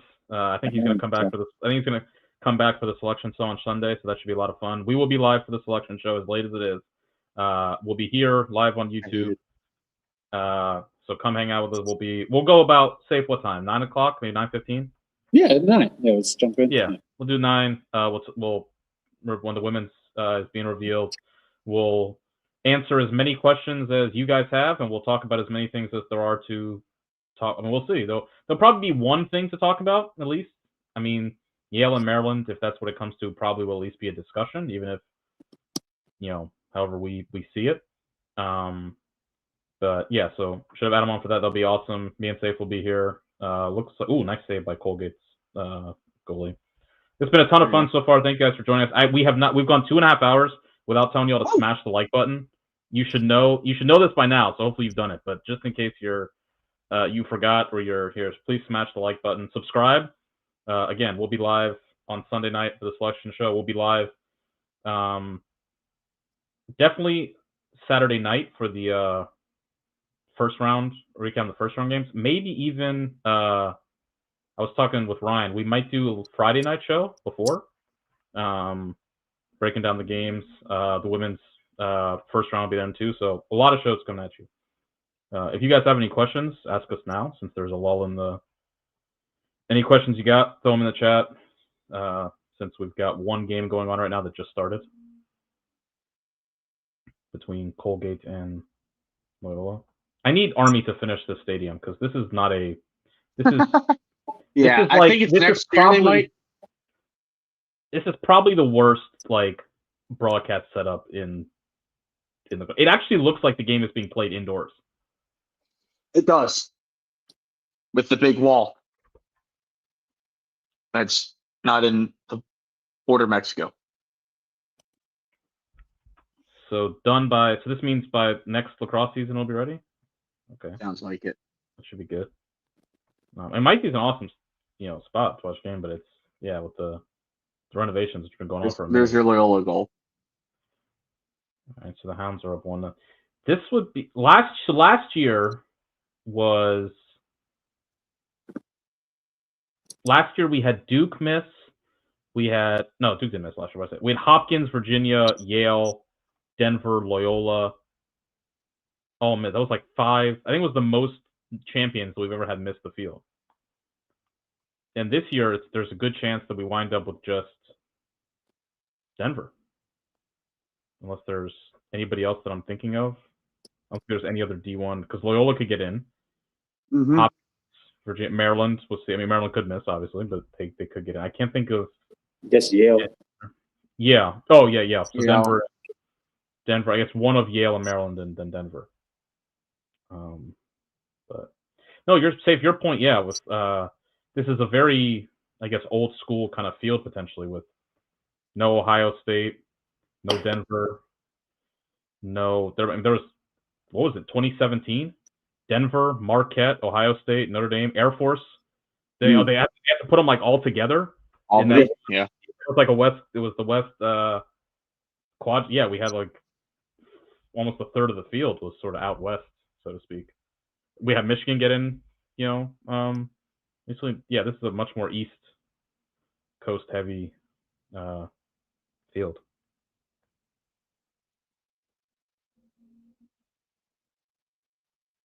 Utah's now up 3. Early still in the fourth quarter for the ASUN semi. That's on E+. The broadcast, or I guess the setup this has been less. I mean, all the games pretty much. I guess the A10. I think the A10 is what time's the A10 tomorrow? At noon or 2. I just assume everything's noon because that's like the official start time of lacrosse and everything. All right, tomorrow it starts at noon. Like remember they used to do like the America East Championship at like 10 a.m. Yeah. And now like the MAC Championship is at 12 on ESPNU. The Big Ten Championship is at 12 on ESPNU. That's a disgrace. Or not ESPN, Big Ten Network, obviously, but like that is a disgrace. I mean, at least it could be 3 or 4 o'clock. Like they I normally like the 6. Oh yeah, 6 or 7. 6. Yeah. Okay, the A10 Championship is at 1. The America East Championship is at 1. The Big East Championship is 2 o'clock on ESPNU. On ESPNU, yeah, that was. Yeah. I guess that's the part of like the newer Big East deal. Bobby gonna pull it off? That'd be crazy. I mean, they're at home. I was gonna say. Yeah. I did see. I saw a Providence fan like tweet that like I'm assuming it was a Providence fan because like it was. They had like they took a picture of like the Georgetown tailgate. And it was like, get this trash off my campus. I mean, show up. I hope it's like a basketball crowd there. I hope they can get into it. Providence, Morris says about Rhode Island fans. So yeah. Providence and Georgetown with like the Ed Cooley thing. There's definitely the rivalry right now. Yeah. Goes through, so hopefully the Providence fans show out and make it a great atmosphere. Stony Brook Towson at 3:30, and the last championship to finish on Saturday will be the NEC, LIU Bobby Moe from the Giant Eagle, 4 p.m. Eastern on. That's tough. And then are all of the. I think all the games on Sunday are starting at either noon or 1 because I think they have to start before 1. I know. I know that. I was just wondering. Yeah, I know that they all started no later than 1. I think one of them might. Yeah, the Ivy League is at 1 on ESPNU. Well, there's another thing like about the selection show. Why don't just have the Ivy League start at noon? And then you're out of there you can leave at 3, get back at probably 7. Wait, does the ACC is that at noon or is that at 1? Quint's hair, glorious. Yeah, it's great. It's phenomenal. It really has a life. It really has just a life of its own at this point. It's it's Bateman and Cruz hair in like 87. 80, I'm fascinated by Quint. Quint is going suit jacket over sweater over button down. Dress. Yeah, pocket square. Just living. It's the new 3-piece.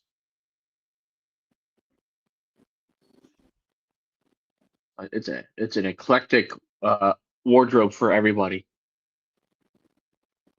Clark looks like he's like an alchemist or like a I like. I'm mixologist, going. I should say. Anish is going jacket over zip up over. He's doing the Whitworth. Anish has 4 layers. It's kind of, Yeah. it kind of looks like Bannon, with the 7 layers. Yeah. What's the weather in Ithaca? Oh, did they just show the weather in Ithaca? Because I think it was like 48 and rainy, 45 and rainy. 48 perpetually gray. That's Phenomenal weather. Kark looks great. Honestly, Kark, I like Kark. Kark looks terrific. I think Kark is kind of. I think he's kind of putting the rest of them to shame here. This is very. Kark's got a 9:30 dinner reservation at a really nice Italian restaurant. Yeah, Just hopping in the whip, just right in. Give me the meatballs. Niche big. It's crazy. He's got 4 layers. Like, I feel like it's. I mean, I know the press boxes can be. I guess there's maybe no heating in the press box. I don't know. It's the cough. So, yeah. But man, I thought he had 3. It was a hoodie. Yeah, it was a shirt underneath too. I think like a polo shirt underneath. Yeah. He's going.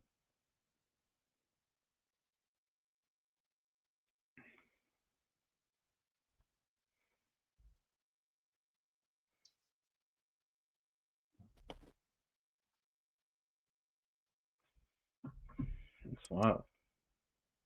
All right, so 2-0 Loyola. We have a 9-11 in the ASUN. Okay. Utah leads a line 11.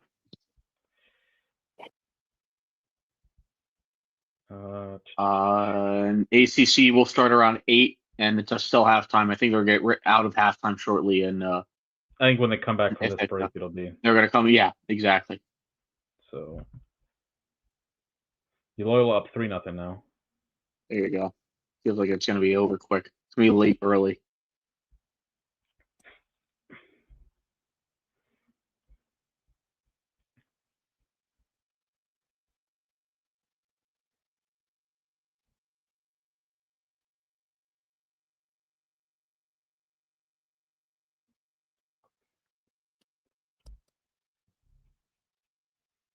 Most disappointing team. Just vamp a little bit here, or we can't really say. We gotta wait. We gotta wait. I mean, Maryland. It's probably Maryland either way, no matter what.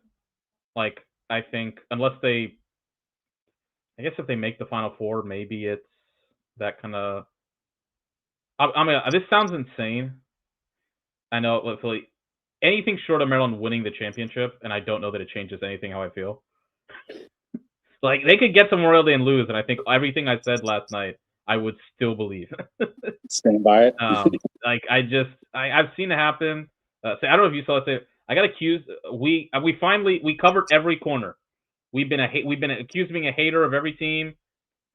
Someone quote tweeted us when I was talking about Maryland. It was like, College Cross known for being Maryland hate watchers.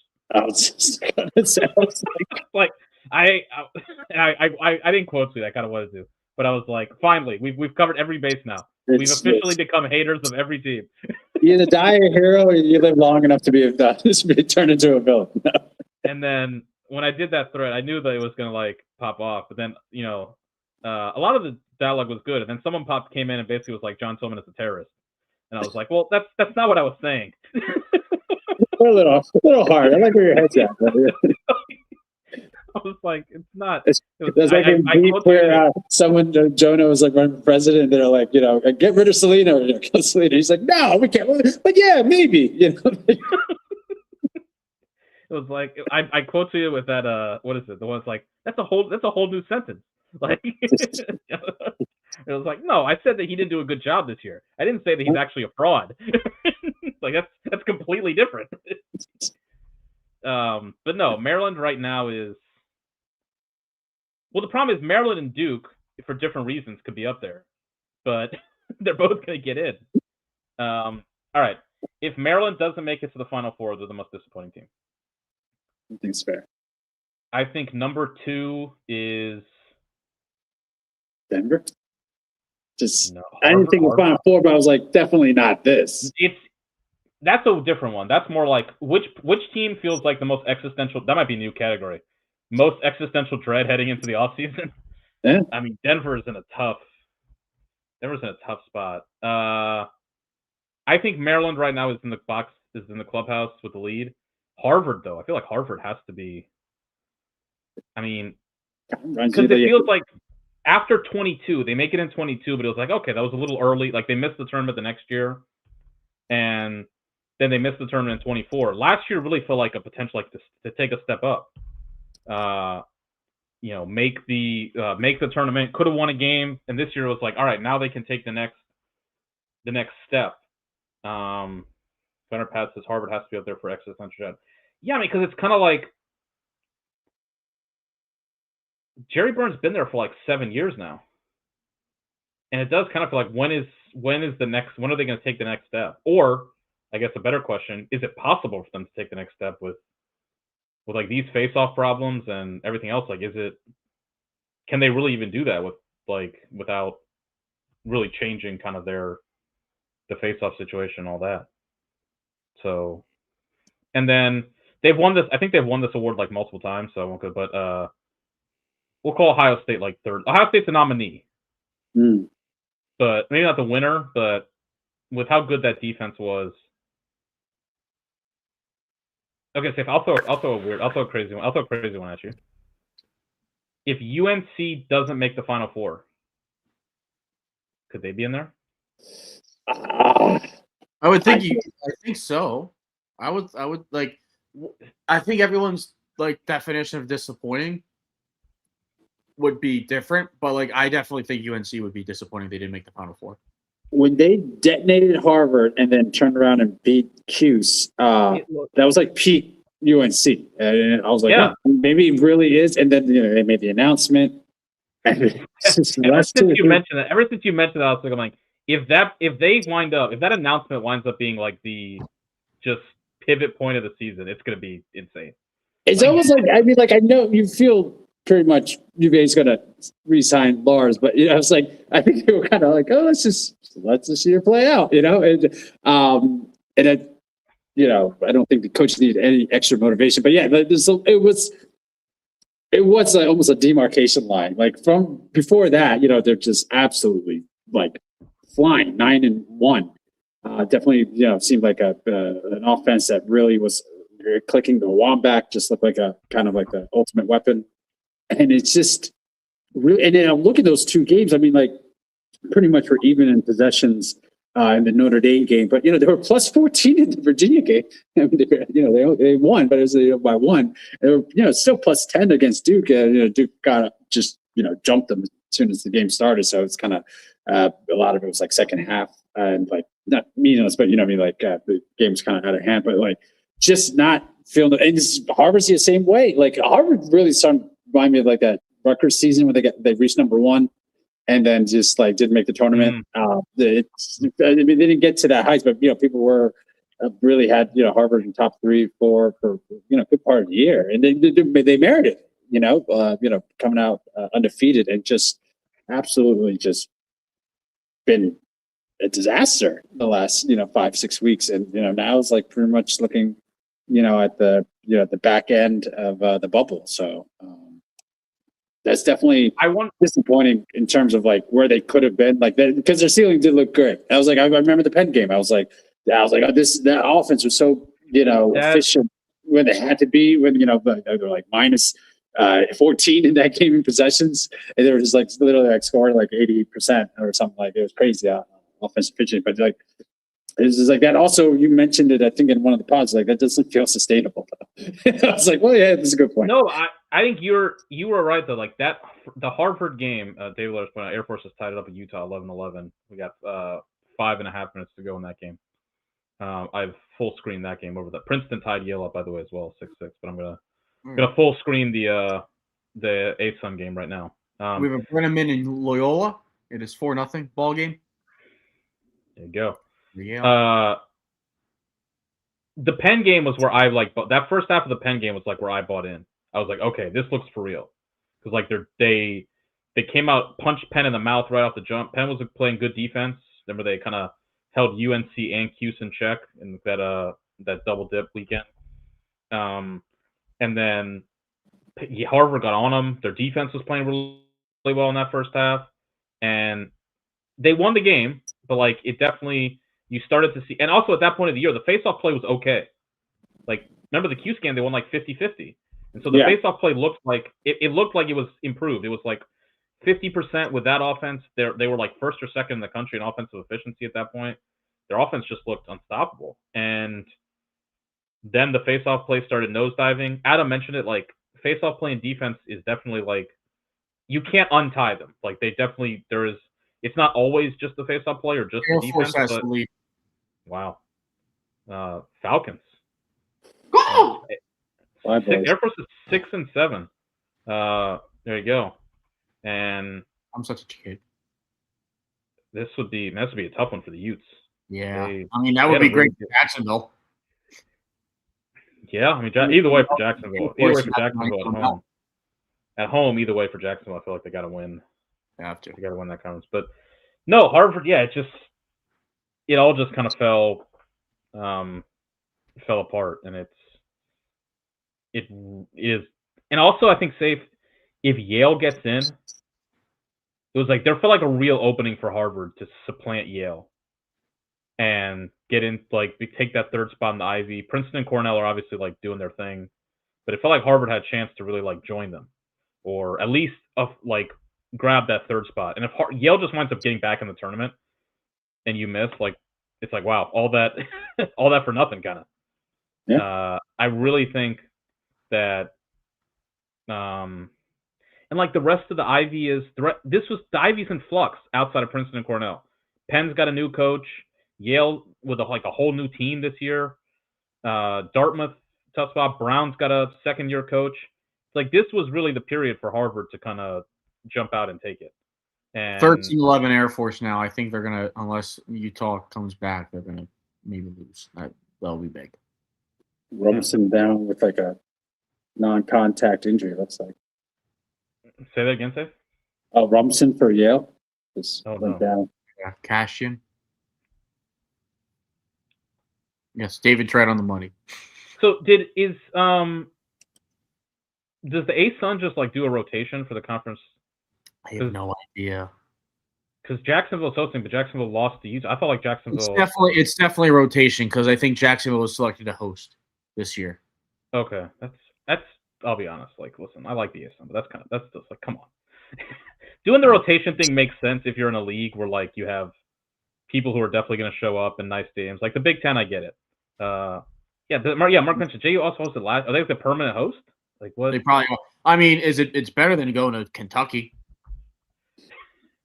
Loyola, by the way, is all over. Your oral being Colgate. It's not good for the Raiders. I don't know. So in 2024, it was. Did I say that, Mark? Did I actually? I don't know. I have no recollection of this. This would be like me. This would be like me telling Ryan to go to the Cornell Duke game, but worse. Honest to God, I have no recollection of you saying that. Yeah, you should have done that. That'd be a bad idea. Yeah, 2024 was hosted by Air Force. Now the last 2 years has been hosted by Jacksonville. I don't know. I got no clue.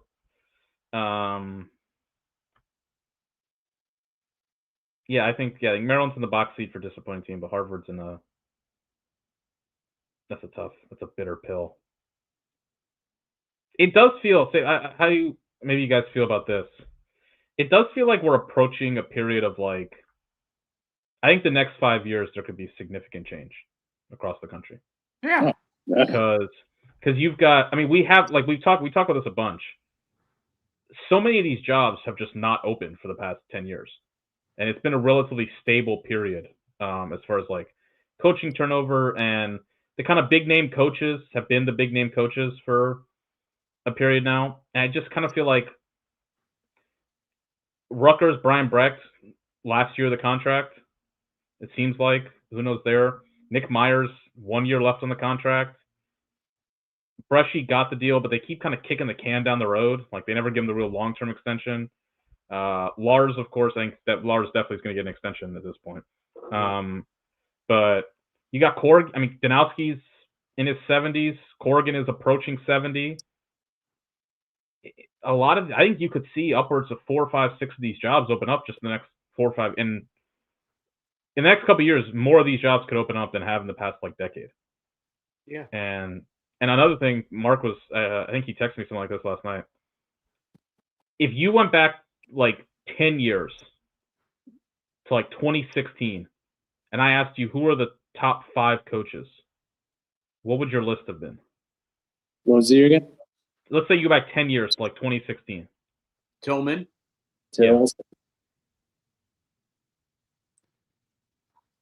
Would you put Petro? No, we'll go there. But Danowski. I would do Danowski. Danowski, yeah, Dana. I know Tills is definitely one. Danowski too. I would say Big Nick had a minute there, especially the 2015 year where they. No, I mean, he looked like it was hot. Like they beat Duke that year. I remember that.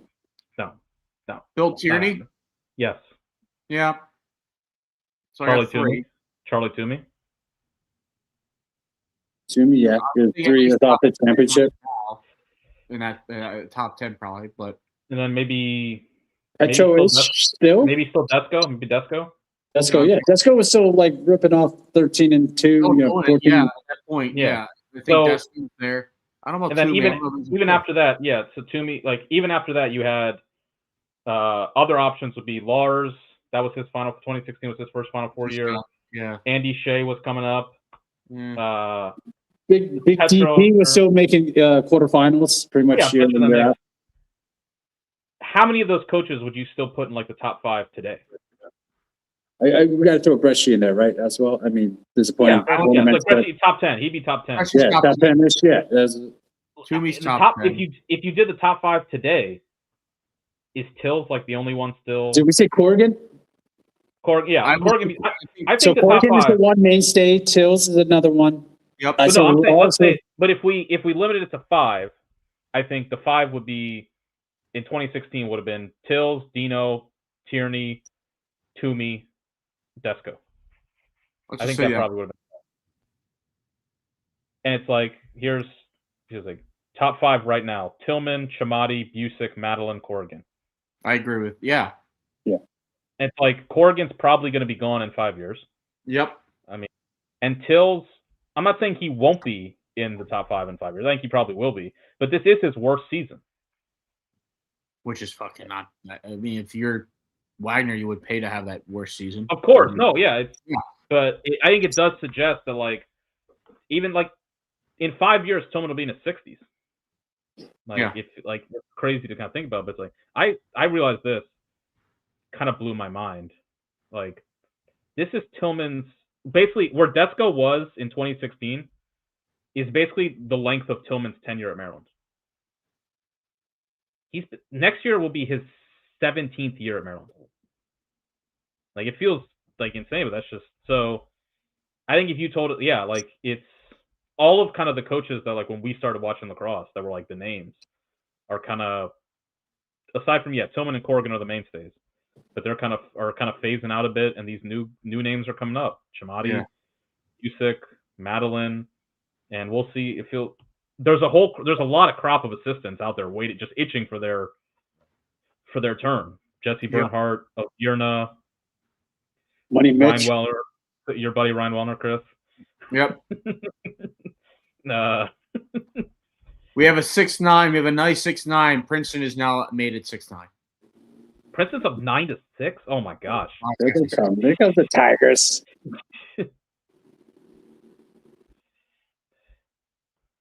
Excuse me for a second. I got to do my yeah. So the 3, Lars for sure, Corrigan, Tills, mainstays, and the new replacements are Connor and Madeline. I think Chamati, Busick, and Madeline are Yeah. We'll do the USA News ranking. We'll put 3 in for the final 5th spot. If Cornell makes the Final Four, Ohio State alums call Connor and just say, "Come home." But I'm if I said we did this coach ranking in June, and we basically still were like, if you had to pick one guy, you pick Tillman. He's still young enough. He's still the guy. If Cornell makes the Final Four, let's say they win the championship. I think I had Connor as our coach when we did our fantasy team, didn't I? Didn't you go with No, that was different. No, you took Tills. Oh, well, I remember because I was like, you're mixing it up. No, you were the high man on Busick when we did the coach ranking. Oh yeah, like I feel if he makes a third Final Four back to back after losing a transcendent player like he did last year, kind of with still weapons, but like it was a new definitely a reloading to an extent, but it's also a bit of a rebuild. Like he's the number one coach in the Ivy, and then I wouldn't take anybody besides Oregon right now, just because he's still peak Oregon. I think if they make the Final Four, stop a little bit down. I think if they make the Final Four, I think I would legitimately say I would take him over any. If I'm like building for the next 10 years. Oh yeah, I think if they make, I think he surpassed Tills even in that regard. Because again, Tills was still like at 55. You're like, Yale just got a goal, big goal, 2 seconds on the shot clock, and in a 22-minute drought. That's big. Yeah. But I think if Busick makes another Final Four, you're at the point where it's like, you lock him in. You lock him down. Yeah, if he makes another one, like I know maybe another year on Big Nick. But yeah, like Ohio State. We're bringing the Brinks truck over. Like, I honestly like go back to that 2022 game where Ohio State announced the contract extension for him like that week, and then Cornell blew them out. I kind of wonder if maybe it's like too late. Like I think maybe you could have got Busick early, and it's like before he won a championship, before he's now got like, because he's a Cornell alum, loves Cornell, played. I mean, he's been there basically. I mean, he was out of the program for like a year or two, and then he came right back in. I kind of wonder if you were gonna pull him away, you maybe had to do it like that, like early, like kind of like Milliman sort of. Yeah. I wonder if like the more he goes in, if he just keeps making Final Fours, why leave? Like money, unless right? Okay. So here it goes. Here's another good question. I thought about this in the offseason. I think if me and you talked about this, there's going to be in the next 5 years, maybe longer, there is going to be a lacrosse coach who makes $1 million. Oh yeah. Oh yeah. If you're Ohio, if we decide that in 5 years a lacrosse coach is going to be making $1 million, that'd be sick. Why not just be the first one to do it? You just go to him and say, we'll make you the number one paid coach, whatever that is right now, presently. I'd offer him $1 million. Yeah, just like make it to a point where it's like, listen, Cornell is. Say no to that. Yeah, we need you to say no to that. Lacrosse is still a sport where for the coaches, where the difference in money is like potentially life changing. Like, I don't know what Busick's making. It's probably what, 200-ish thousand. I'm gonna 5 times your pay. It's one thing when it's like, I'm gonna take you from. Look, we see this with football and basketball coaches. They go from $7 million to $12 million. They're like, I got to do it for my family. Yeah. $7 million to $12 million is way different than $250,000 to $1 million. Yeah, absolutely, 100%. And I think like we talked about that little conversation where we have like program strength. Like Ohio State's not top 10. We kind of put them in that 11 to 12, but like given where college sports are going, not to fear Cornell or the Ivy is going to like fall, but I just feel like the Big Ten is just going to still be, a pretty solid ship, in these turbulent waters. So, and then if you just kind of give them a nice big number on the check that like force them to say no, like it's going to be hard to say that, but maybe Cornell steps up, but like if it's significant, like $200,000 or $300,000 difference, Cornell like, oh, we can give you like 600,000. Ohio State's like, we'll give you 9 or 1 mil. Like, over 4 years, that's like, it's $1 million difference, So, but I think like if they make another Final Four, like Ohio State's got to at least make a play for it. Like, yeah, I think we're maybe let you play out this year and then make your move on him. Well, if they got enough money, they could maybe eat that contract. But I think they'll still give him one more year at least to play it out. But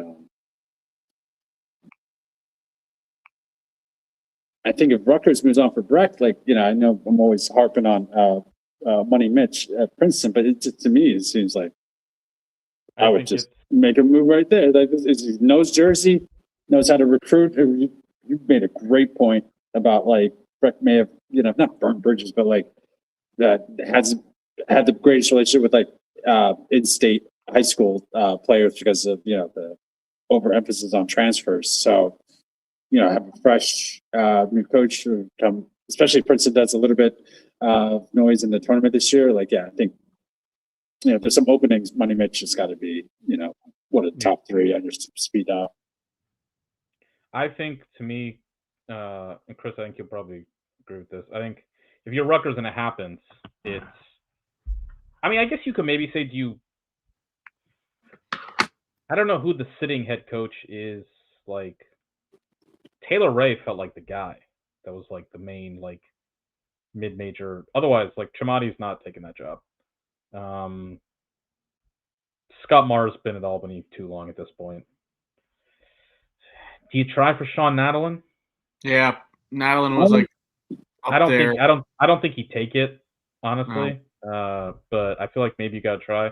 Otherwise, I'm not sure who the mid-major coaches really. I think he could get Cassis. I think Cassis would run up. He's another assistant. So but yeah, you're right. I think honestly that's Rutgers.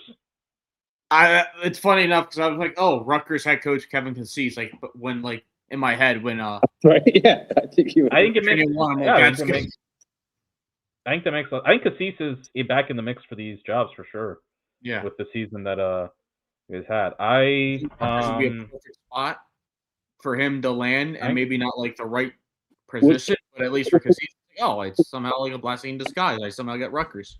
Can we give a shout out to ESPN? They just put the RPI up, and I'm pretty sure they had it is actually the absolute it's the RPI. They just took it fresh off a Lax reference and no outdated by 3 days. It's the actual RPI. All right, North Carolina scored.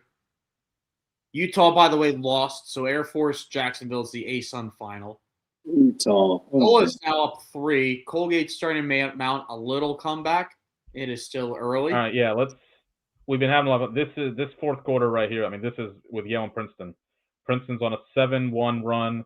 Yale scored 1 goal, I think, in the last half hour. Yale needs a response. 22 minutes, they went a goal drought. They do got a man up now. Yeah. Yale needs a response here. This is the it might be the season for Yale. Yeah. In this fourth quarter. And this is pretty much the game here. I mean, Loyola Colgate obviously is a winner go home for those two seasons. Cuse and UNC could be a good game, but I mean, this for locking in purposes, it all comes down to this. All right, Cuse just tied it up at 1. And Spolina has an assist, so he's not going to go double bagel. I concur, Gunner. If I were Yale, I just wouldn't stay.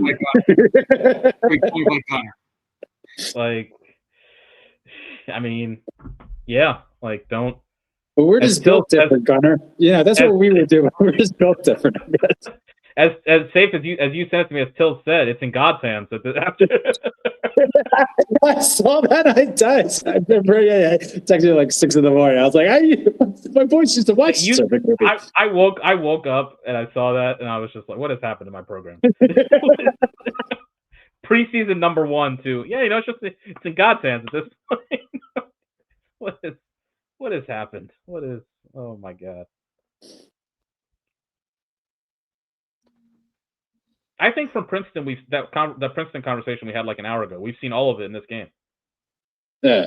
Like that first 20 minutes or so, where it's just like, what, this team, is this the best team really? And then they go into 7. It's like, oh yeah, that's. Yeah, I was gonna say I tried to figure offline for a bit, but I was like, I had to give defense. I was like, in these last games since they lost to Cornell, they have outscored everyone 106 to like 58. That's the problem. Well, that's the problem with them, is the schedule is so front loaded, so that we view all these teams as like, you play your best lacrosse, you peak for like April. We want to see how teams look in April, but for Princeton, all their competition is in February and March. So it just gives such a different, big goal for Yale. Huge. This is gonna be crazy fourth quarter.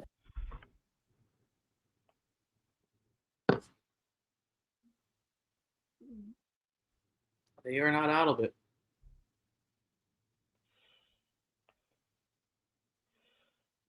Well, McMeekin.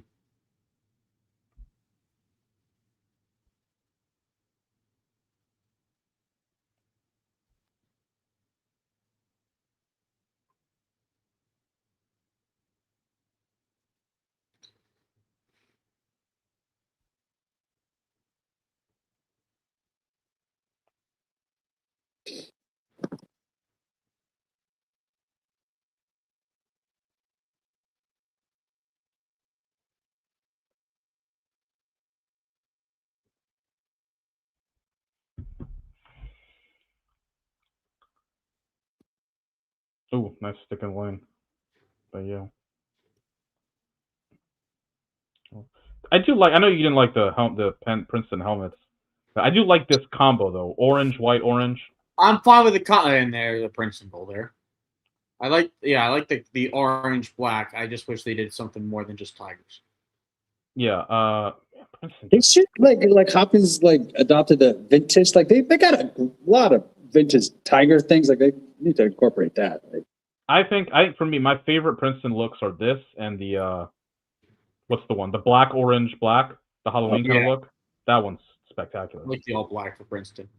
Yeah, just more. My thing with for Princeton, it's similar with like Hopkins. They have so many great colors. The all white look to me is kind of just like, it's just okay. Hopkins at least has the blue numbers, which kind of pop. Yeah. Hopkins looks way better when they wear the blue. Easily. I like the black for Hopkins. Black's okay. The blue one, the what is I don't know. You'll see. The black Columbia blue black short look. I think that one's the one. Ooh, great check. You got Yale. Noah Faulkner for Yale. They brought him over from UMass. Yes. I mean, this defense has just been. Compared to the last few years, it's overnight. It's not Ed Williams, so that helps. Yeah, I mean and look, it should be mentioned, like, kind of like we talked about with Tillman. Like Andy Shea's a defensive coach. Like this is kind of his. He had to take some. I mean, it's his defense to a degree, and this is the best. I think, in some ways, it's the best defense I've seen Yale play in the shot clock era.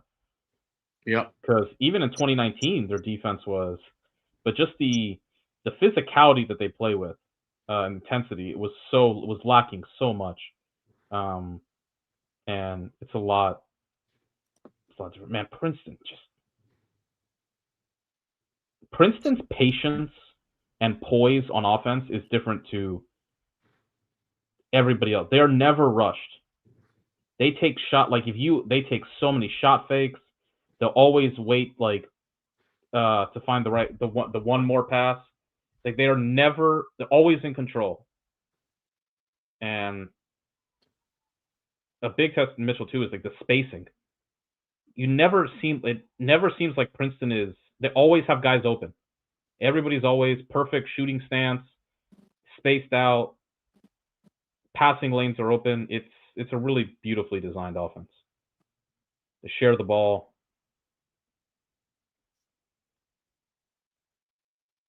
Now, if Mads makes a return to the Final Four or wins it, are the two best coaches in the game in the Ivy? Especially for young, if you're looking at two best young coach for sure. I still think, it's hard. Corrigan's still got he's on a hell of a run, and Tillman's, it's one bad year.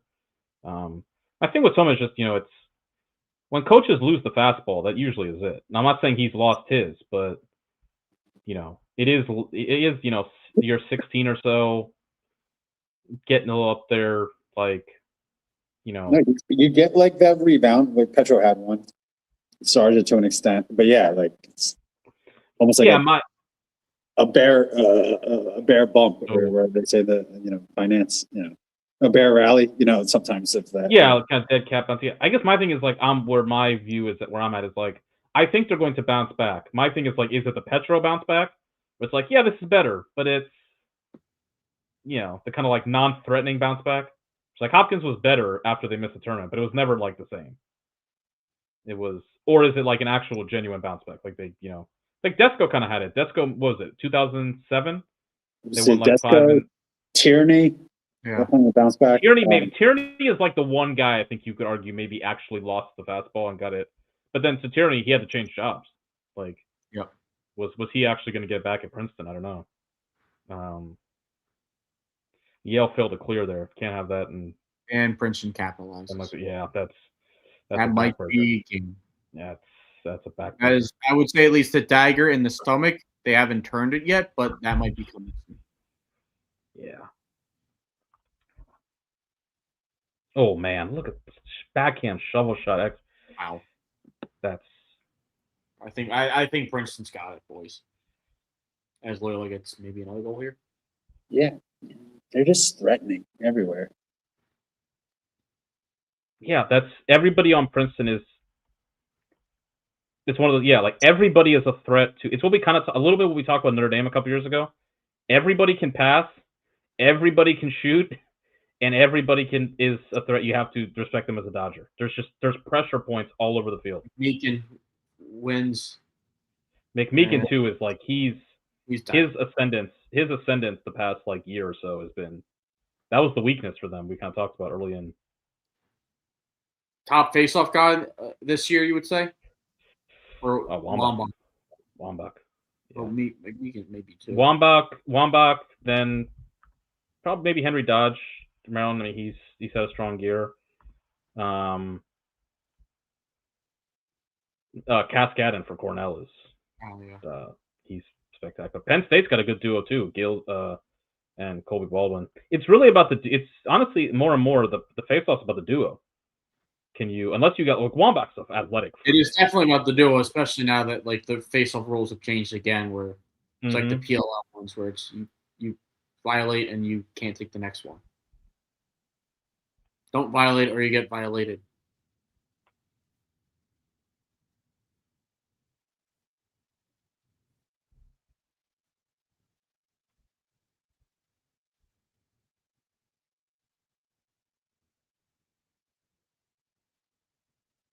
Still 1-1 in the ACC. Yale, another fail clear. Yikes.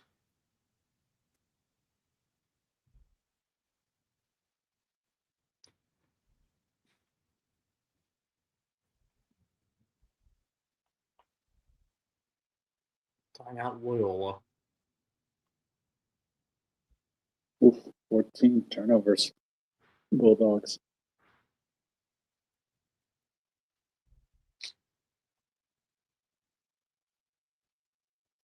And the thing, safety, you mentioned, like always with Princeton, always threatening. They can chew the clock, and as they Friedman, big stop.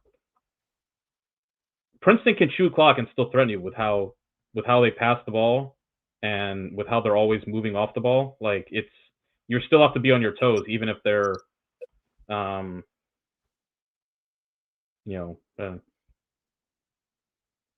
It's like the scene Jurassic Park, the first one where they find the raptor cage and they're talking to the hunter guy. He's like, well, they're really smart. They're testing the defenses everywhere. That's what it feels like. Even if they're not shooting at you, like it always feels like exactly what he's talking about, like constant pressure, seeing where's the weak point, and then trying to exploit it.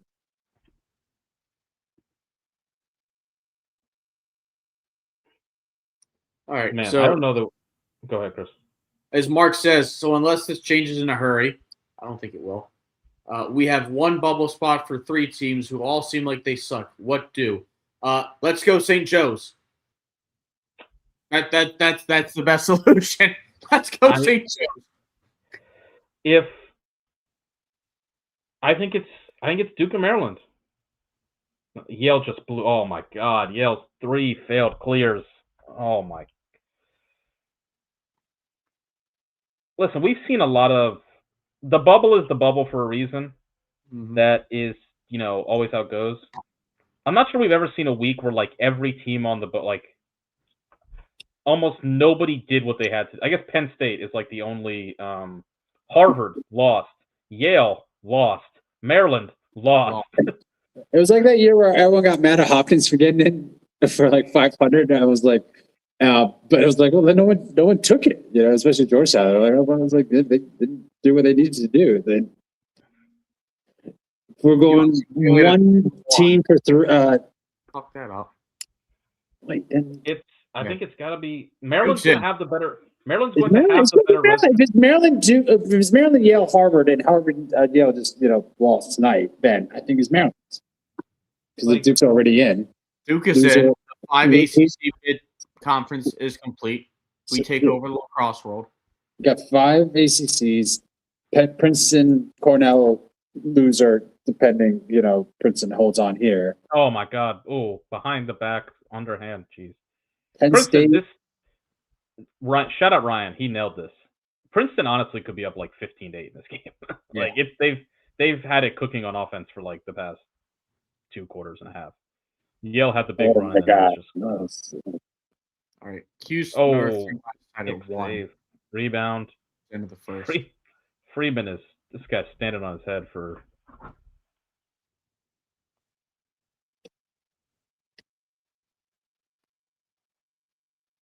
Oof.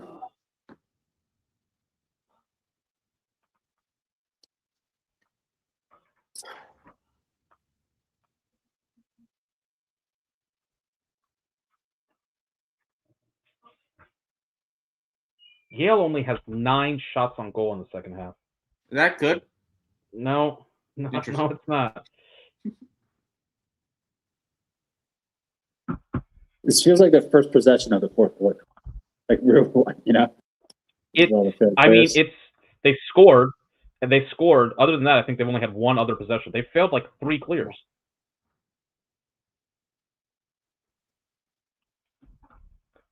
So here's the thing here is that Yale beating Harvard is going to mean that is going to basically Yale is going to take Harvard's out. I think it's like Harvard's done. I think Harvard's out. So like Harvard, I think it's just Yale beat Harvard, which is if this is sort of like you'll remember this, Safe. It's like when it was the Hopkins Maryland Cornell thing from 2019, where Hopkins beating Maryland meant that Hopkins had to be above Maryland. And so then it just came down. Even if Cornell had a better resume, or sort of, than Hopkins, the problem was Hopkins had beat Maryland, so that was it. Yale beats Harvard, so Harvard's got to be down there. But Yale has a better Maryland has a better resume than Yale, so we're done. Yeah. But I also think now, like the Virginia win, I think helps Maryland. Yeah. I don't know, like how much like the side effects help a team, but Virginia beating Notre Dame today, I think will help. Do we think it's going to help Maryland like a little bit? That's what I was thinking. I was like, Virginia rising, it helps Maryland for sure. Like, because now Virginia's a 7th in RPI, potentially. They have to get to 5. If they can get or Cuse has to come out of the top 5, and that wipes out Harvard. If Cuse comes out of the top 5, Harvard is cooked, done so. Like I think they already are, but. All right, now Virginia moved back down to 8. They were 7. I guess because maybe the Utah loss or something that changed the numbers a bit. Yeah. So Maryland's raw RPI did fall a little bit. They're still 15th. I don't know if they'll fall to 16 or whatever, but they should stay where they are. The schedule is going to help them, 4th. Yeah. At least by Lexref. Who's winning the UNC Syracuse game? It is tied at 1. They're about to start the second quarter. It is ugly. Okay, I'll just give it to UNC. Yeah.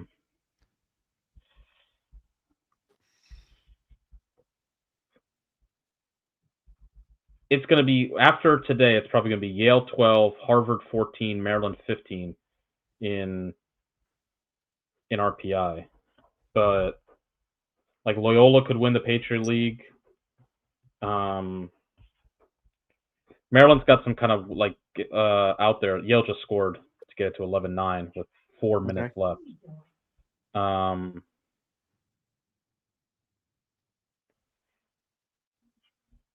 I just think it's the data from here. I think is only going to get worse for Yale, and unless maybe if Yale can get Cornell in the top 5, if Cornell can get in the top 5, that's kind of what Yale is pinning their hopes on at this point. Because when BU falls out of the top 20, Yale and Harvard are going to have 2 wins. Maryland will have 3. And there's a scenario where Maryland winds up. I'm not advocating. Like, listen, Maryland doesn't deserve to get in. I'm just objectively looking at the, and I don't think it looks good for you. I don't think Maryland should get in. I don't want Maryland to be in. I don't want it. Jake telling me that he doesn't want it, but I was like, I can kind of see a scenario with that. I will show you my text messages with Safe right now, live on the air.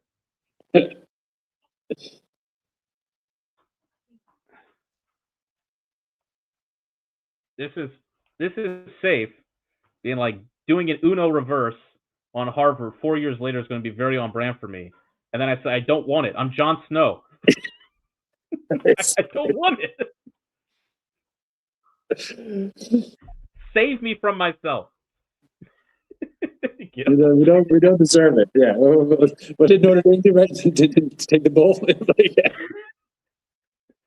I'm not gonna sit here like, I'm an ethical podcaster.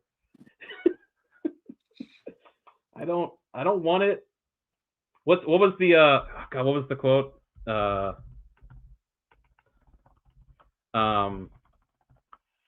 It's the Sherman, the Sherman statement.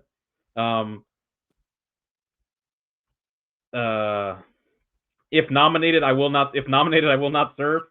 That's where it's going. Yeah. Like, yeah.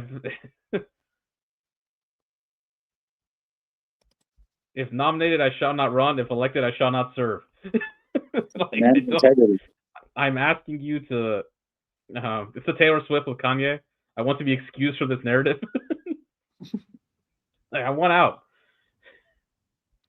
Oh, it's here you go, Safe. It's the Cuddy conversation with Avon from The Wire. The game not in me no more. None of it. You're not hearing me. Like, he's like, you can still run the corner. Like, we'll set you up. No, no. You're telling me like you guys can go to Virginia. You beat Virginia. I don't care. I don't want it. I want out.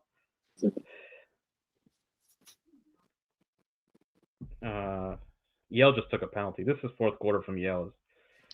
It's disaster. It's brutal. Hold the fucking ball in your Princeton.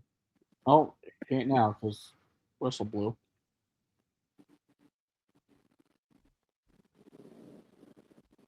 Sir, second 9/11 has appeared on Conference Championship Friday. Jesus Christ. Oh my God.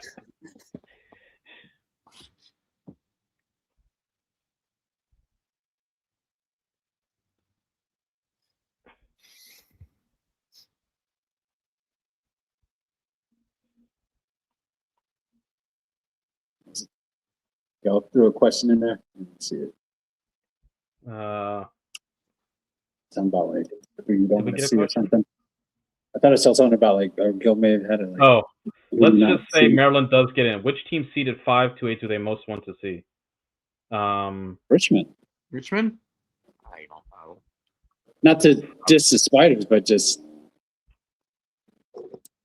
probably not that much of an away game if if they have to travel.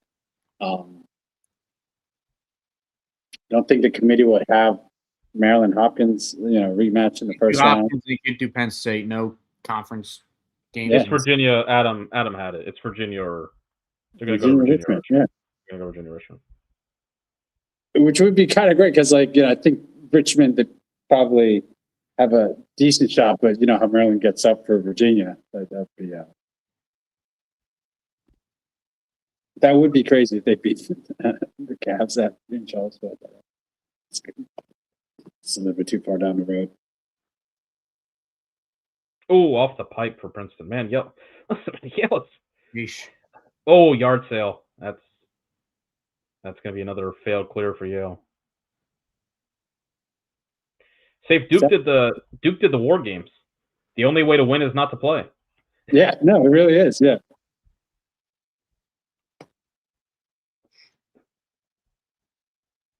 Man, that's 4 failed clears in fourth quarter for you.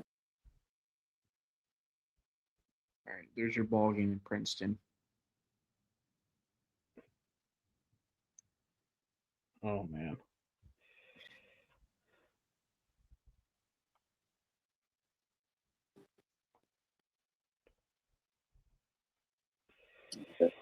Maryland, Virginia in the tournament is always like, I mean, that's just, you know, like This is great theater. Yeah, I mean that really is. Yeah, I mean, it's like both teams being like, you don't know where I've been. Like, yeah, FICO. you don't know where I've been, Lou.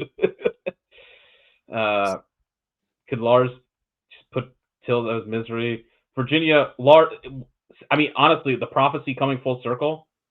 If they lose to Maryland again, Yeah, that's just poetic in a sense. Oh man. 3 seconds are separating the shot clock and game clock on the 3 goals. All right, Princeton, it's right there for you. If Princeton can finally beat Cornell, they are the #1 seed in the tournament. Yep. And if they can't, well, yep. Well, fuck you. That does go to support, you know, some of the chirping we saw in the comments were having Princeton as #1.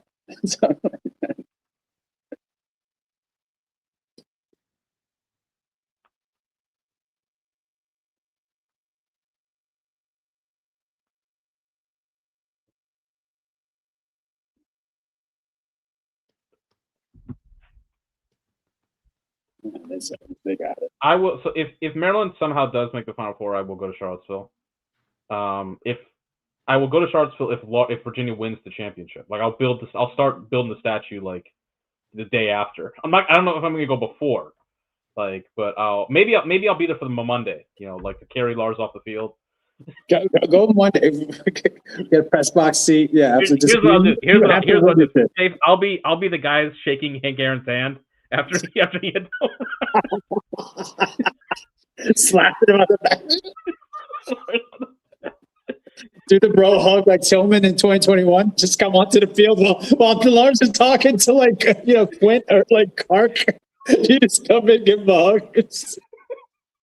Oh. Clark is openly lobbying. Lars. By the way, from Adam. Clark is the God bless Clark. Well, hey, you know what? The Joe Tsai money came in for Clark, everybody. I'm sorry. Again with Yale, like, brother, you failed 4 clears in the fourth quarter. Yeah. The season on the line. Maryland. Listen. Oh man, this is.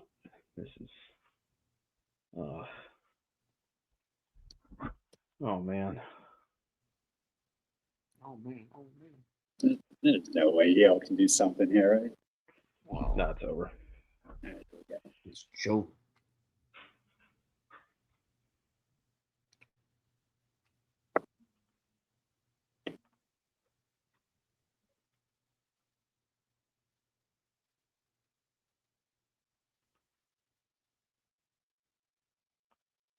There it is.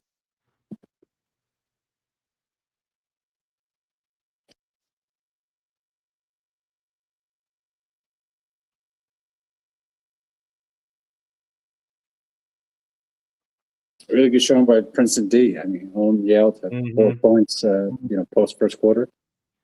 Matt's hyped up.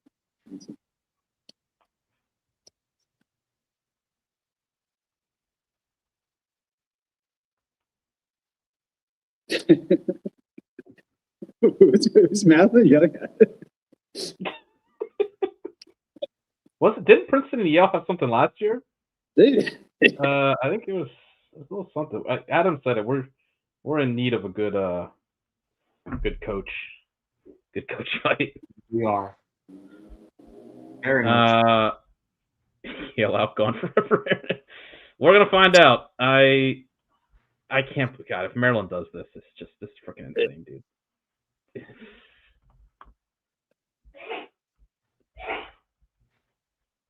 That's nuts.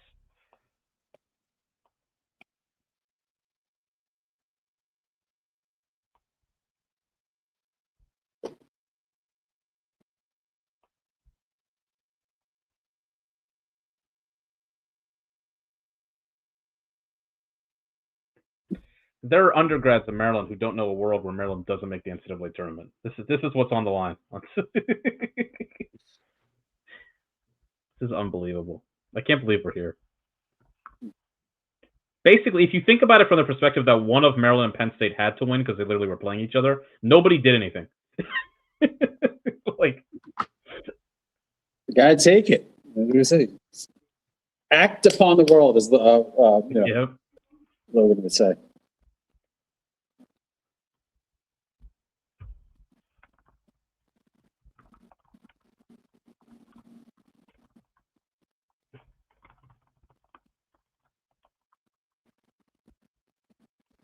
Boston scored. West Side symbol. I'm loving this Vincent squad.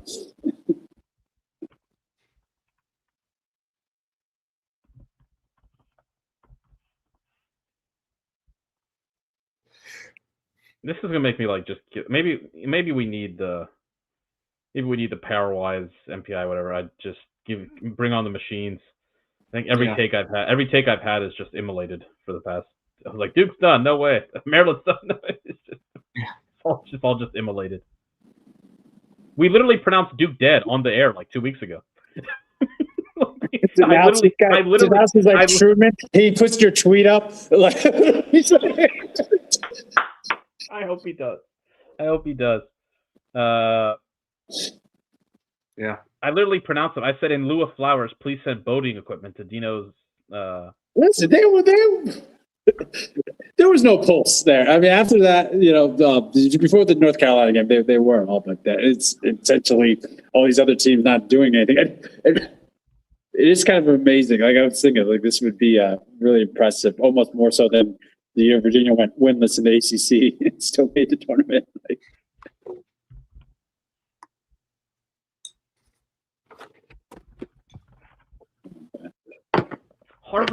Harvard literally had like 3 chances in the last 3 weeks to get a big win that could have killed Duke off, and they missed every one of them. Harvard had to win one game. Yeah. They literally had to win one game. Listen, absolutely, man. This is such a bad bubble, man. Holy shit.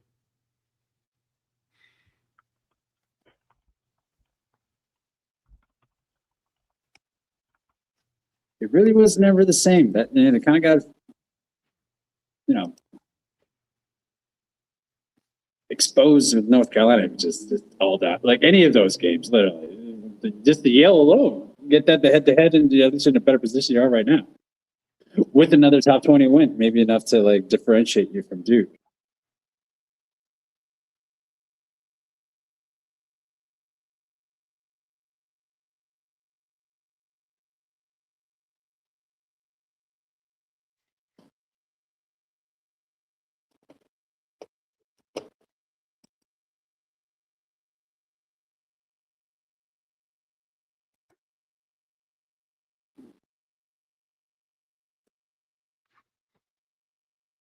Yep.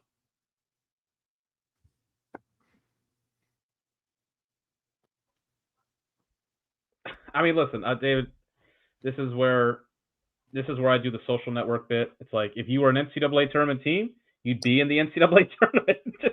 Like, there are never deserving teams that get left out to me. Like, yeah. you're by literally. Listen, here's the best way of putting it. If you think about it, I'm gonna take safes like logic of like the calendar, and I'm going to flip it in this way. If you think about it, the NCAA tournament really is not 16 teams. It's like 60. How many conferences do we have? 10. 10. So 8 conferences do 4 teams that get in, and then 2 conferences do 6 teams that get in. If you think about it, it's not 16 teams to make the tournament. It's 44 teams because they all make their conference tournament and they all have the opportunity to win the automatic qualifier and then get in. So, and then the only team that cannot earn their way into the tournament on the field is the ACC, who wants it to be that way because they don't want to add a 6th team.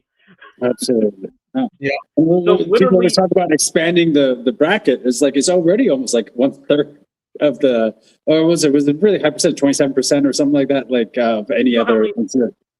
Every championship, every game the next 2 days is a play-in game because if you win, you earn your way into the field. You qualify for. You're not invited into the NCAA tournament. You qualify for the NCAA tournament. Big difference. So to me, it's like the ACC could go get a 6th team and have an AQ, and then everybody's got a shot. Everybody else has a shot. So there's never, to me, a non-deserving team. But yes, to David, like you are correct that like, it's the bubble's very weak. Dino gave like he had to give like the George Clooney speech in Oceans to Pitt where he's like, but one time, just one time, Lehigh beats DU. We take the house. Duke played it inside straight. They needed all of these things to happen, and they all happened. It happened, all of it. It happened. They let it happen.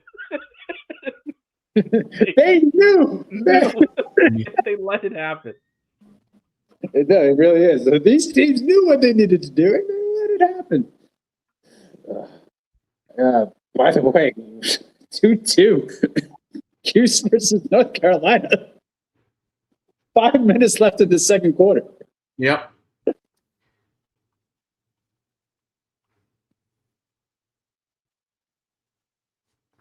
I'd be surprised if we get another goal this half in that game. Man, this has been an amazing night, folks. Please smash the like button. Thank you all for hanging in here with us. I think this is like the longest show we've ever done. It's been a ton of fun. We had all 5 of us on. Oh, there you go in Syracuse, everybody. Absolutely. So this was been a ton of fun. Evan Washburn is like a foot taller than Dave Ryan. Yes. It's like wild. There you go.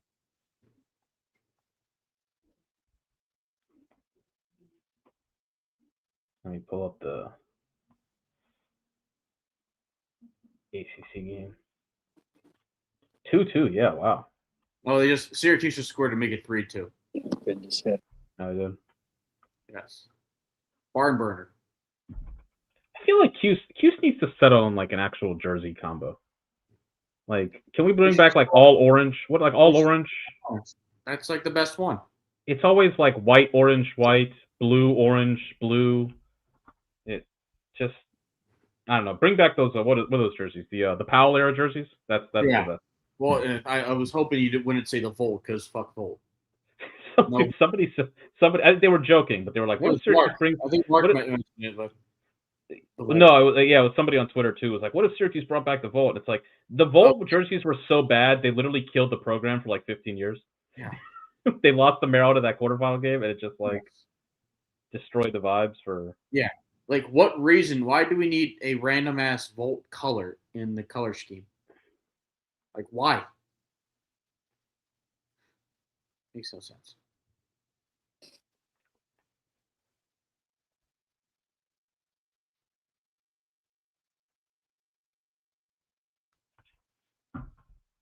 All right. I think we'll close out the Syracuse North Carolina first half, and then we'll call it. Yeah. So, any final questions? Please line them up for us. We will answer all of them. So, any last questions, thoughts? It can be about literally anything. Price of the Egg of China, the bubble, Final Four, me building Lars a step, me running onto the field in Charlottesville and giving Lars a hug, whatever you want. Just you like Jose, just running with your finger in the air. Me and Lars arm in arm walking off the field. Just embrace.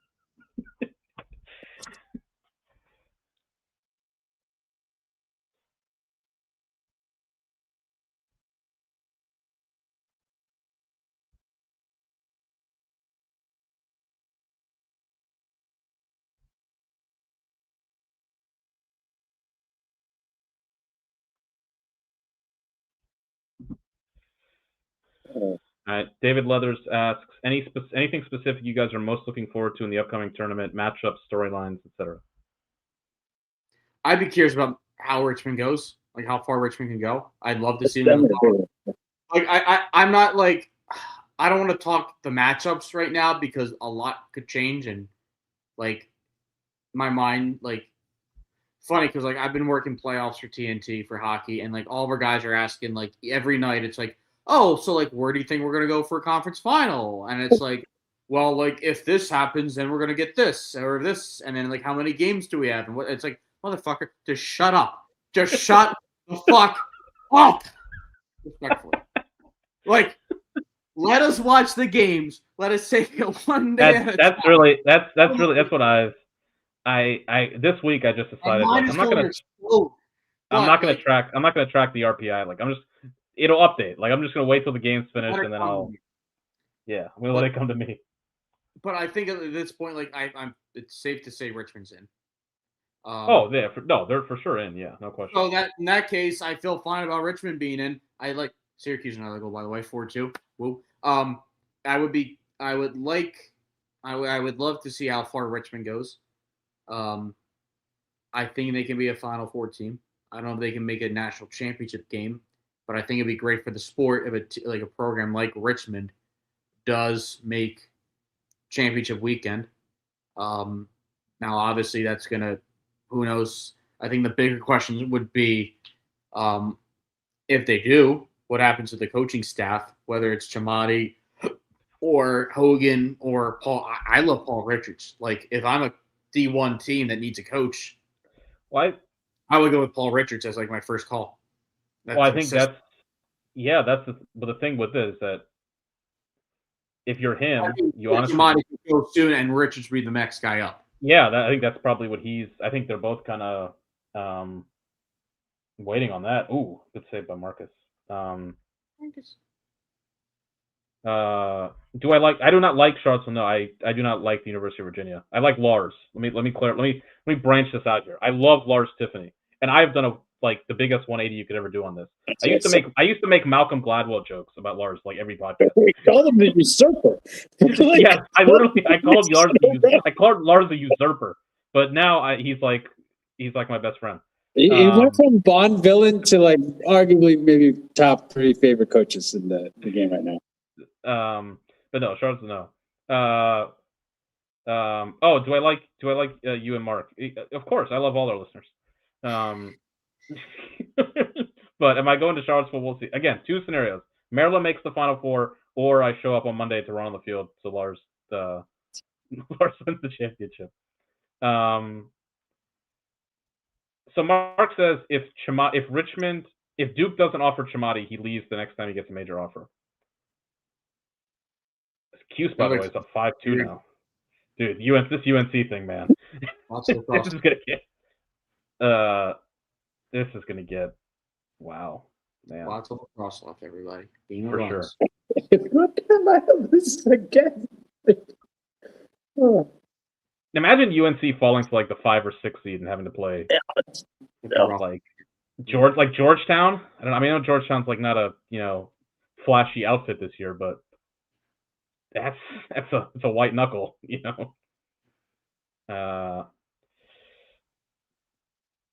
I guess my thing with Richmond is if Richmond doesn't make the Final Four this year, I think he'll leave. Because I just think at that point it's like this is the best team he's probably ever going to have, and if this isn't good enough to make the Final Four, oh my God, Wambach is just guy's a horse. And arguably like the most open year. Yes, that too. Like with the Final Four in Charlottesville, like kind of Like, I think if he makes the Final Four, maybe he thinks about sticking it out. Well, what you said about Busick and Cornell, if he keeps getting Final Fours, why is there really that much of a push for him to leave? I think if Jamai doesn't get the Duke opening, then he could probably think the same thing. My home is in a really deep hotbed, doing well, beating like top teams. Top teams want to come here. It's just hard enough to schedule a team, let alone have them come to play in a away game in Richmond. So. Yeah, you can probably just pick his spot. If it's Duke doesn't open up and then there's not like a comparable Big Ten job that opens up that he's looking for, then or maybe Lars ever does leave or something like that. Maybe just takes the big job at Charlottesville. So once he keeps winning, he'll have plenty of options. Lombok won the face-off. I think it was Lombok, and then they just That is other. Did he score there too? Yeah, he was wide, freaking open. Jesus, he got up on the crease. That's the stuff that Peter LaSalle used to always do. Just big goals you need right off the face-off. Like he's a run stopper. He just juice. Juice. Plugs the hole. Yeah. Here's what I'll say. I don't want to ever. If you were there at the time, you knew. Sean Nadelin taking the Hopkins job after Petra left was like the biggest fait accompli in the sport. It literally was just like not even a conversation. Like if Hopkins opens, they're gonna hire Sean Nadelin. Like that was it was just like not even like flat out point blank. And he didn't happen. And so like once that happened, I still don't really know how it didn't happen. To be honest with you, it's weird. I don't like it's just like it was like it's gonna happen, it's gonna happen, it's gonna happen. And then one day it just like didn't happen. Switched and it didn't happen. So I'm never going to say that and Sean Nadelin turned down Michigan, a Big Ten job. He turned down Hopkins. I think he turned down multiple, he's turned down multiple other big jobs beside Hopkins. So I'm not going to say for sure that Chamati, listen, Chris is a hockey guy. He knows this. Guys don't like moving their stuff. No. I hate moving. Fuck moving. He's been there for 13 years now. Yeah. I feel that's how Penn got Bray. They're like literally just you don't have to move your stuff. It's 5 miles. You barely just jump on SEPTA. You can still live in the same place. Like nothing had changed. He took the job and he woke up in the same bed. He still got a 215 cell phone number. So I don't know why. I'm never gonna say Chamati. He's been there a long time. And again, if he can make a Final Four, maybe he believes that it's possible. Some guys just stay. Some guys like Don Zimmerman. Don Zimmerman left Hopkins, literally just you put down the crown. He's like, I don't want it anymore. Remember that whole deal a minute when I went Jon Snow, I don't want it? That's what Don Zimmerman did at Johns Hopkins. And then he went to UMBC, and teams tried to hire him every year. UNC tried to hire Zim multiple times, alum, and he was like, no, I'm good. I'm just gonna keep coaching UMBC. So you never know, dude. I'm never going to – do I think – look, I'll say this. I believe he's going to be the next head coach at Duke. I didn't always think this. I think this now that he's going to be the next head coach at Duke. But, yeah, stranger things have happened. Stranger things have happened. And Richmond's obviously not – I can't see them moving out of the A-10 at any point because, again, it's not it's not and people – I think a lot of people just have pebble minds, not this chat – which is smart. Shout out to chat. It's not a one sport thing. It's not like, hey, one of Richmond goes to the ACC in Lacrosse. Yeah, good. You don't know college athletics, buddy. You don't know ball. They can't leave. That's the thing. Yeah. So if I'm Chamati, if it's you're kind of here, this year might be your ceiling at Richmond. You might get back there again in 5 or 6 years or something like that. But to keep that consistency is so much tougher than it is if you do it at Duke or UNC or programs that are big and have money and have the budget to do it. And it's also I think it's a similar situation that Nav's probably thought about. Is Do I think this is the year for Richmond? Sure. But it's also like they're so far ahead in that conference. Oh my God. And they're so as a mid-major, they're like it's they're in a point now where they could just start reeling off tournament appearances year every year. And it's like if that's the case, that's a pretty good spot to be in. It's obviously not this year or last year, but you keep getting there. You never know. Yeah. I will say St. Joe's I know they lost Taylor, right? But the Scott Meehan guy has kind of done a good job this year keeping that to an extent. They are the A10. It's not they're not. I don't expect them to be where Richmond is soon, but they could get to that point. I could see, but I think that I could see like that A10 conference is going to be, I think, the first conference that gets the first like mid-major conference that gets like that earns an at-large and an AQ. Not like this year, like St. Joe's is going to beat Richmond and Richmond gets in. Like I think like they'll be like I could see, and it might have to take a lot more time for expansion in the tournament, which means more teams. That like you're going to get a St. Joe's and maybe a Richmond in, or a Delaware if they get back to being good, or maybe a High Pointer they start to have John Crawley do some good things there, or UMass maybe. Like that's the conference where I'm like, outside of the Big Ten, the ACC, and the Ivy, like you can make an argument, and maybe the Big East is fourth, that the A10 is that next conference. That's a good thought. Is like who's more likely to get a bid in the next three, like the Big East or the A10? Yeah, because those leagues have really gone in the opposite. Big East, A10, and Patriot League. I think that's like your tier 2 group. And the A10 has the benefit of the Patriot League, obviously really tough with the scheduling, and I think Richmond, the support they have from their athletic department is pretty significant. The Patriot League's just in a tougher spot in that regard. Richmond's won like 14 straight A10. They won 7 this year. They won 7 last year. So they've won 14 in a row. They lost in the A10 championship in 2024. So they're 19-2.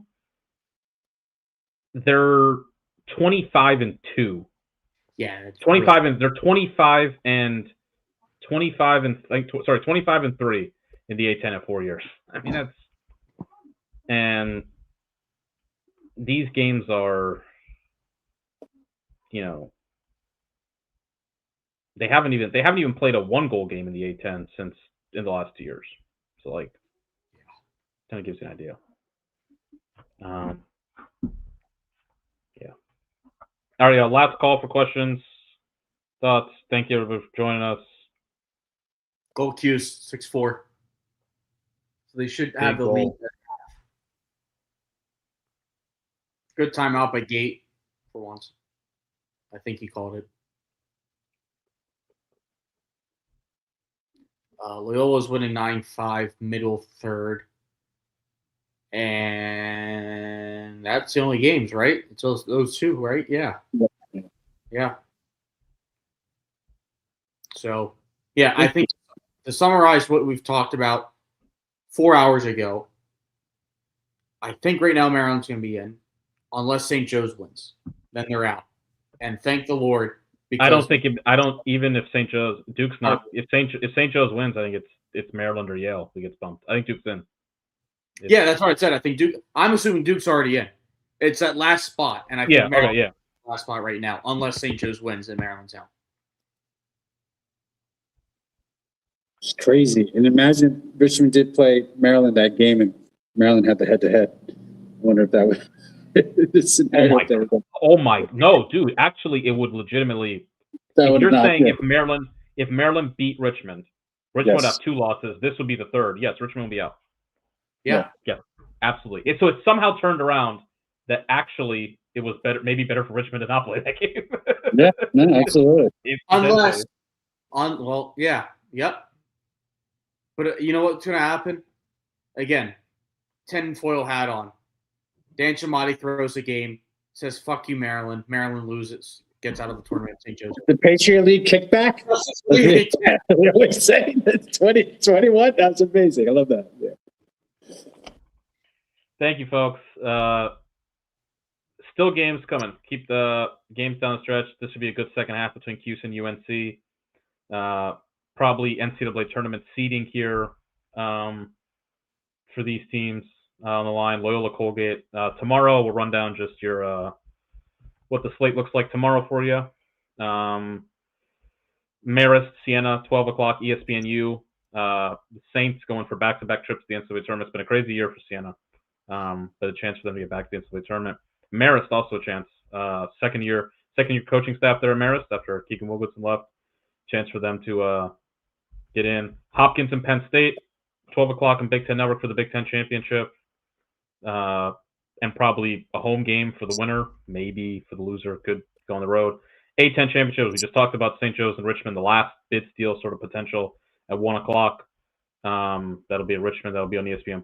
Vermont and Albany, the America East Championship at 1 o'clock on ESPN+ from Albany.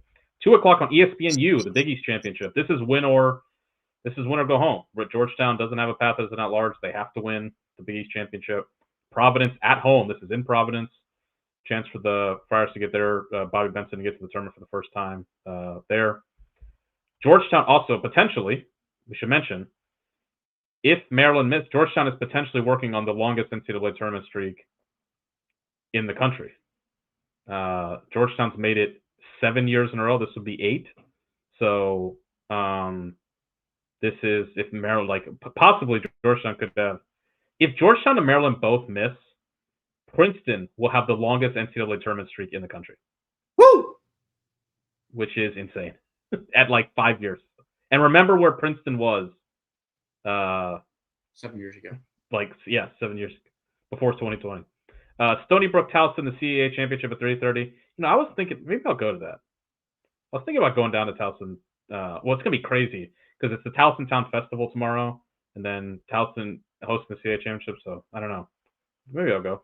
And then 4 o'clock the next championship, LIU and Bobby Moe from the Giant Eagle. Sunday, Ivy League Championship. It's Cornell Princeton again. If Princeton wins, they get the number 1 seed. They have to beat Cornell, though, for the first time literally in the 2020s. So we'll see there. ASUN Championship is Jacksonville and Air Force. From Jacksonville. Jacksonville hosting Air Force, a chance to get to their first NCAA tournament ever. Big game there for the Dolphins. And Air Force, a chance to get back to the tournament as well. First time in a couple years. And then the ACC championship will be Virginia versus the winner of Syracuse and North Carolina. No power hour tomorrow. But we will be, here we go, we should mention this. We will be live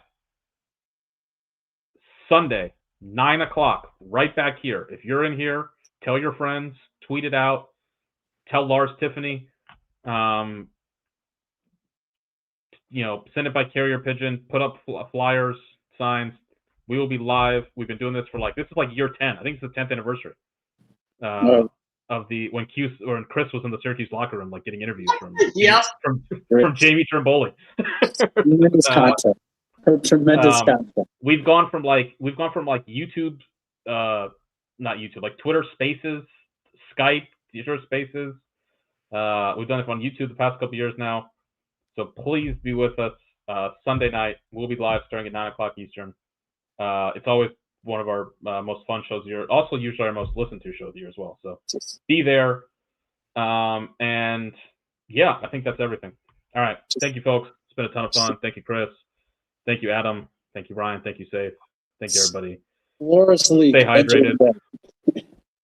Gloriously entering the May through August era, which is the only era of the year. So. Here's an Alex Ovechkin Eastern Motors jingle to sign you off. At Eastern Motors, your job you're created. At Eastern Motors, your job you're created. Ford, Hondas, Chevy, Beamers, and minivans. Over 600 cars, trucks, subs. Are you listening, man? Can you give me some shots vodka, please? Edison Motors, your job you're created. Edison Motors, Your job, you're great.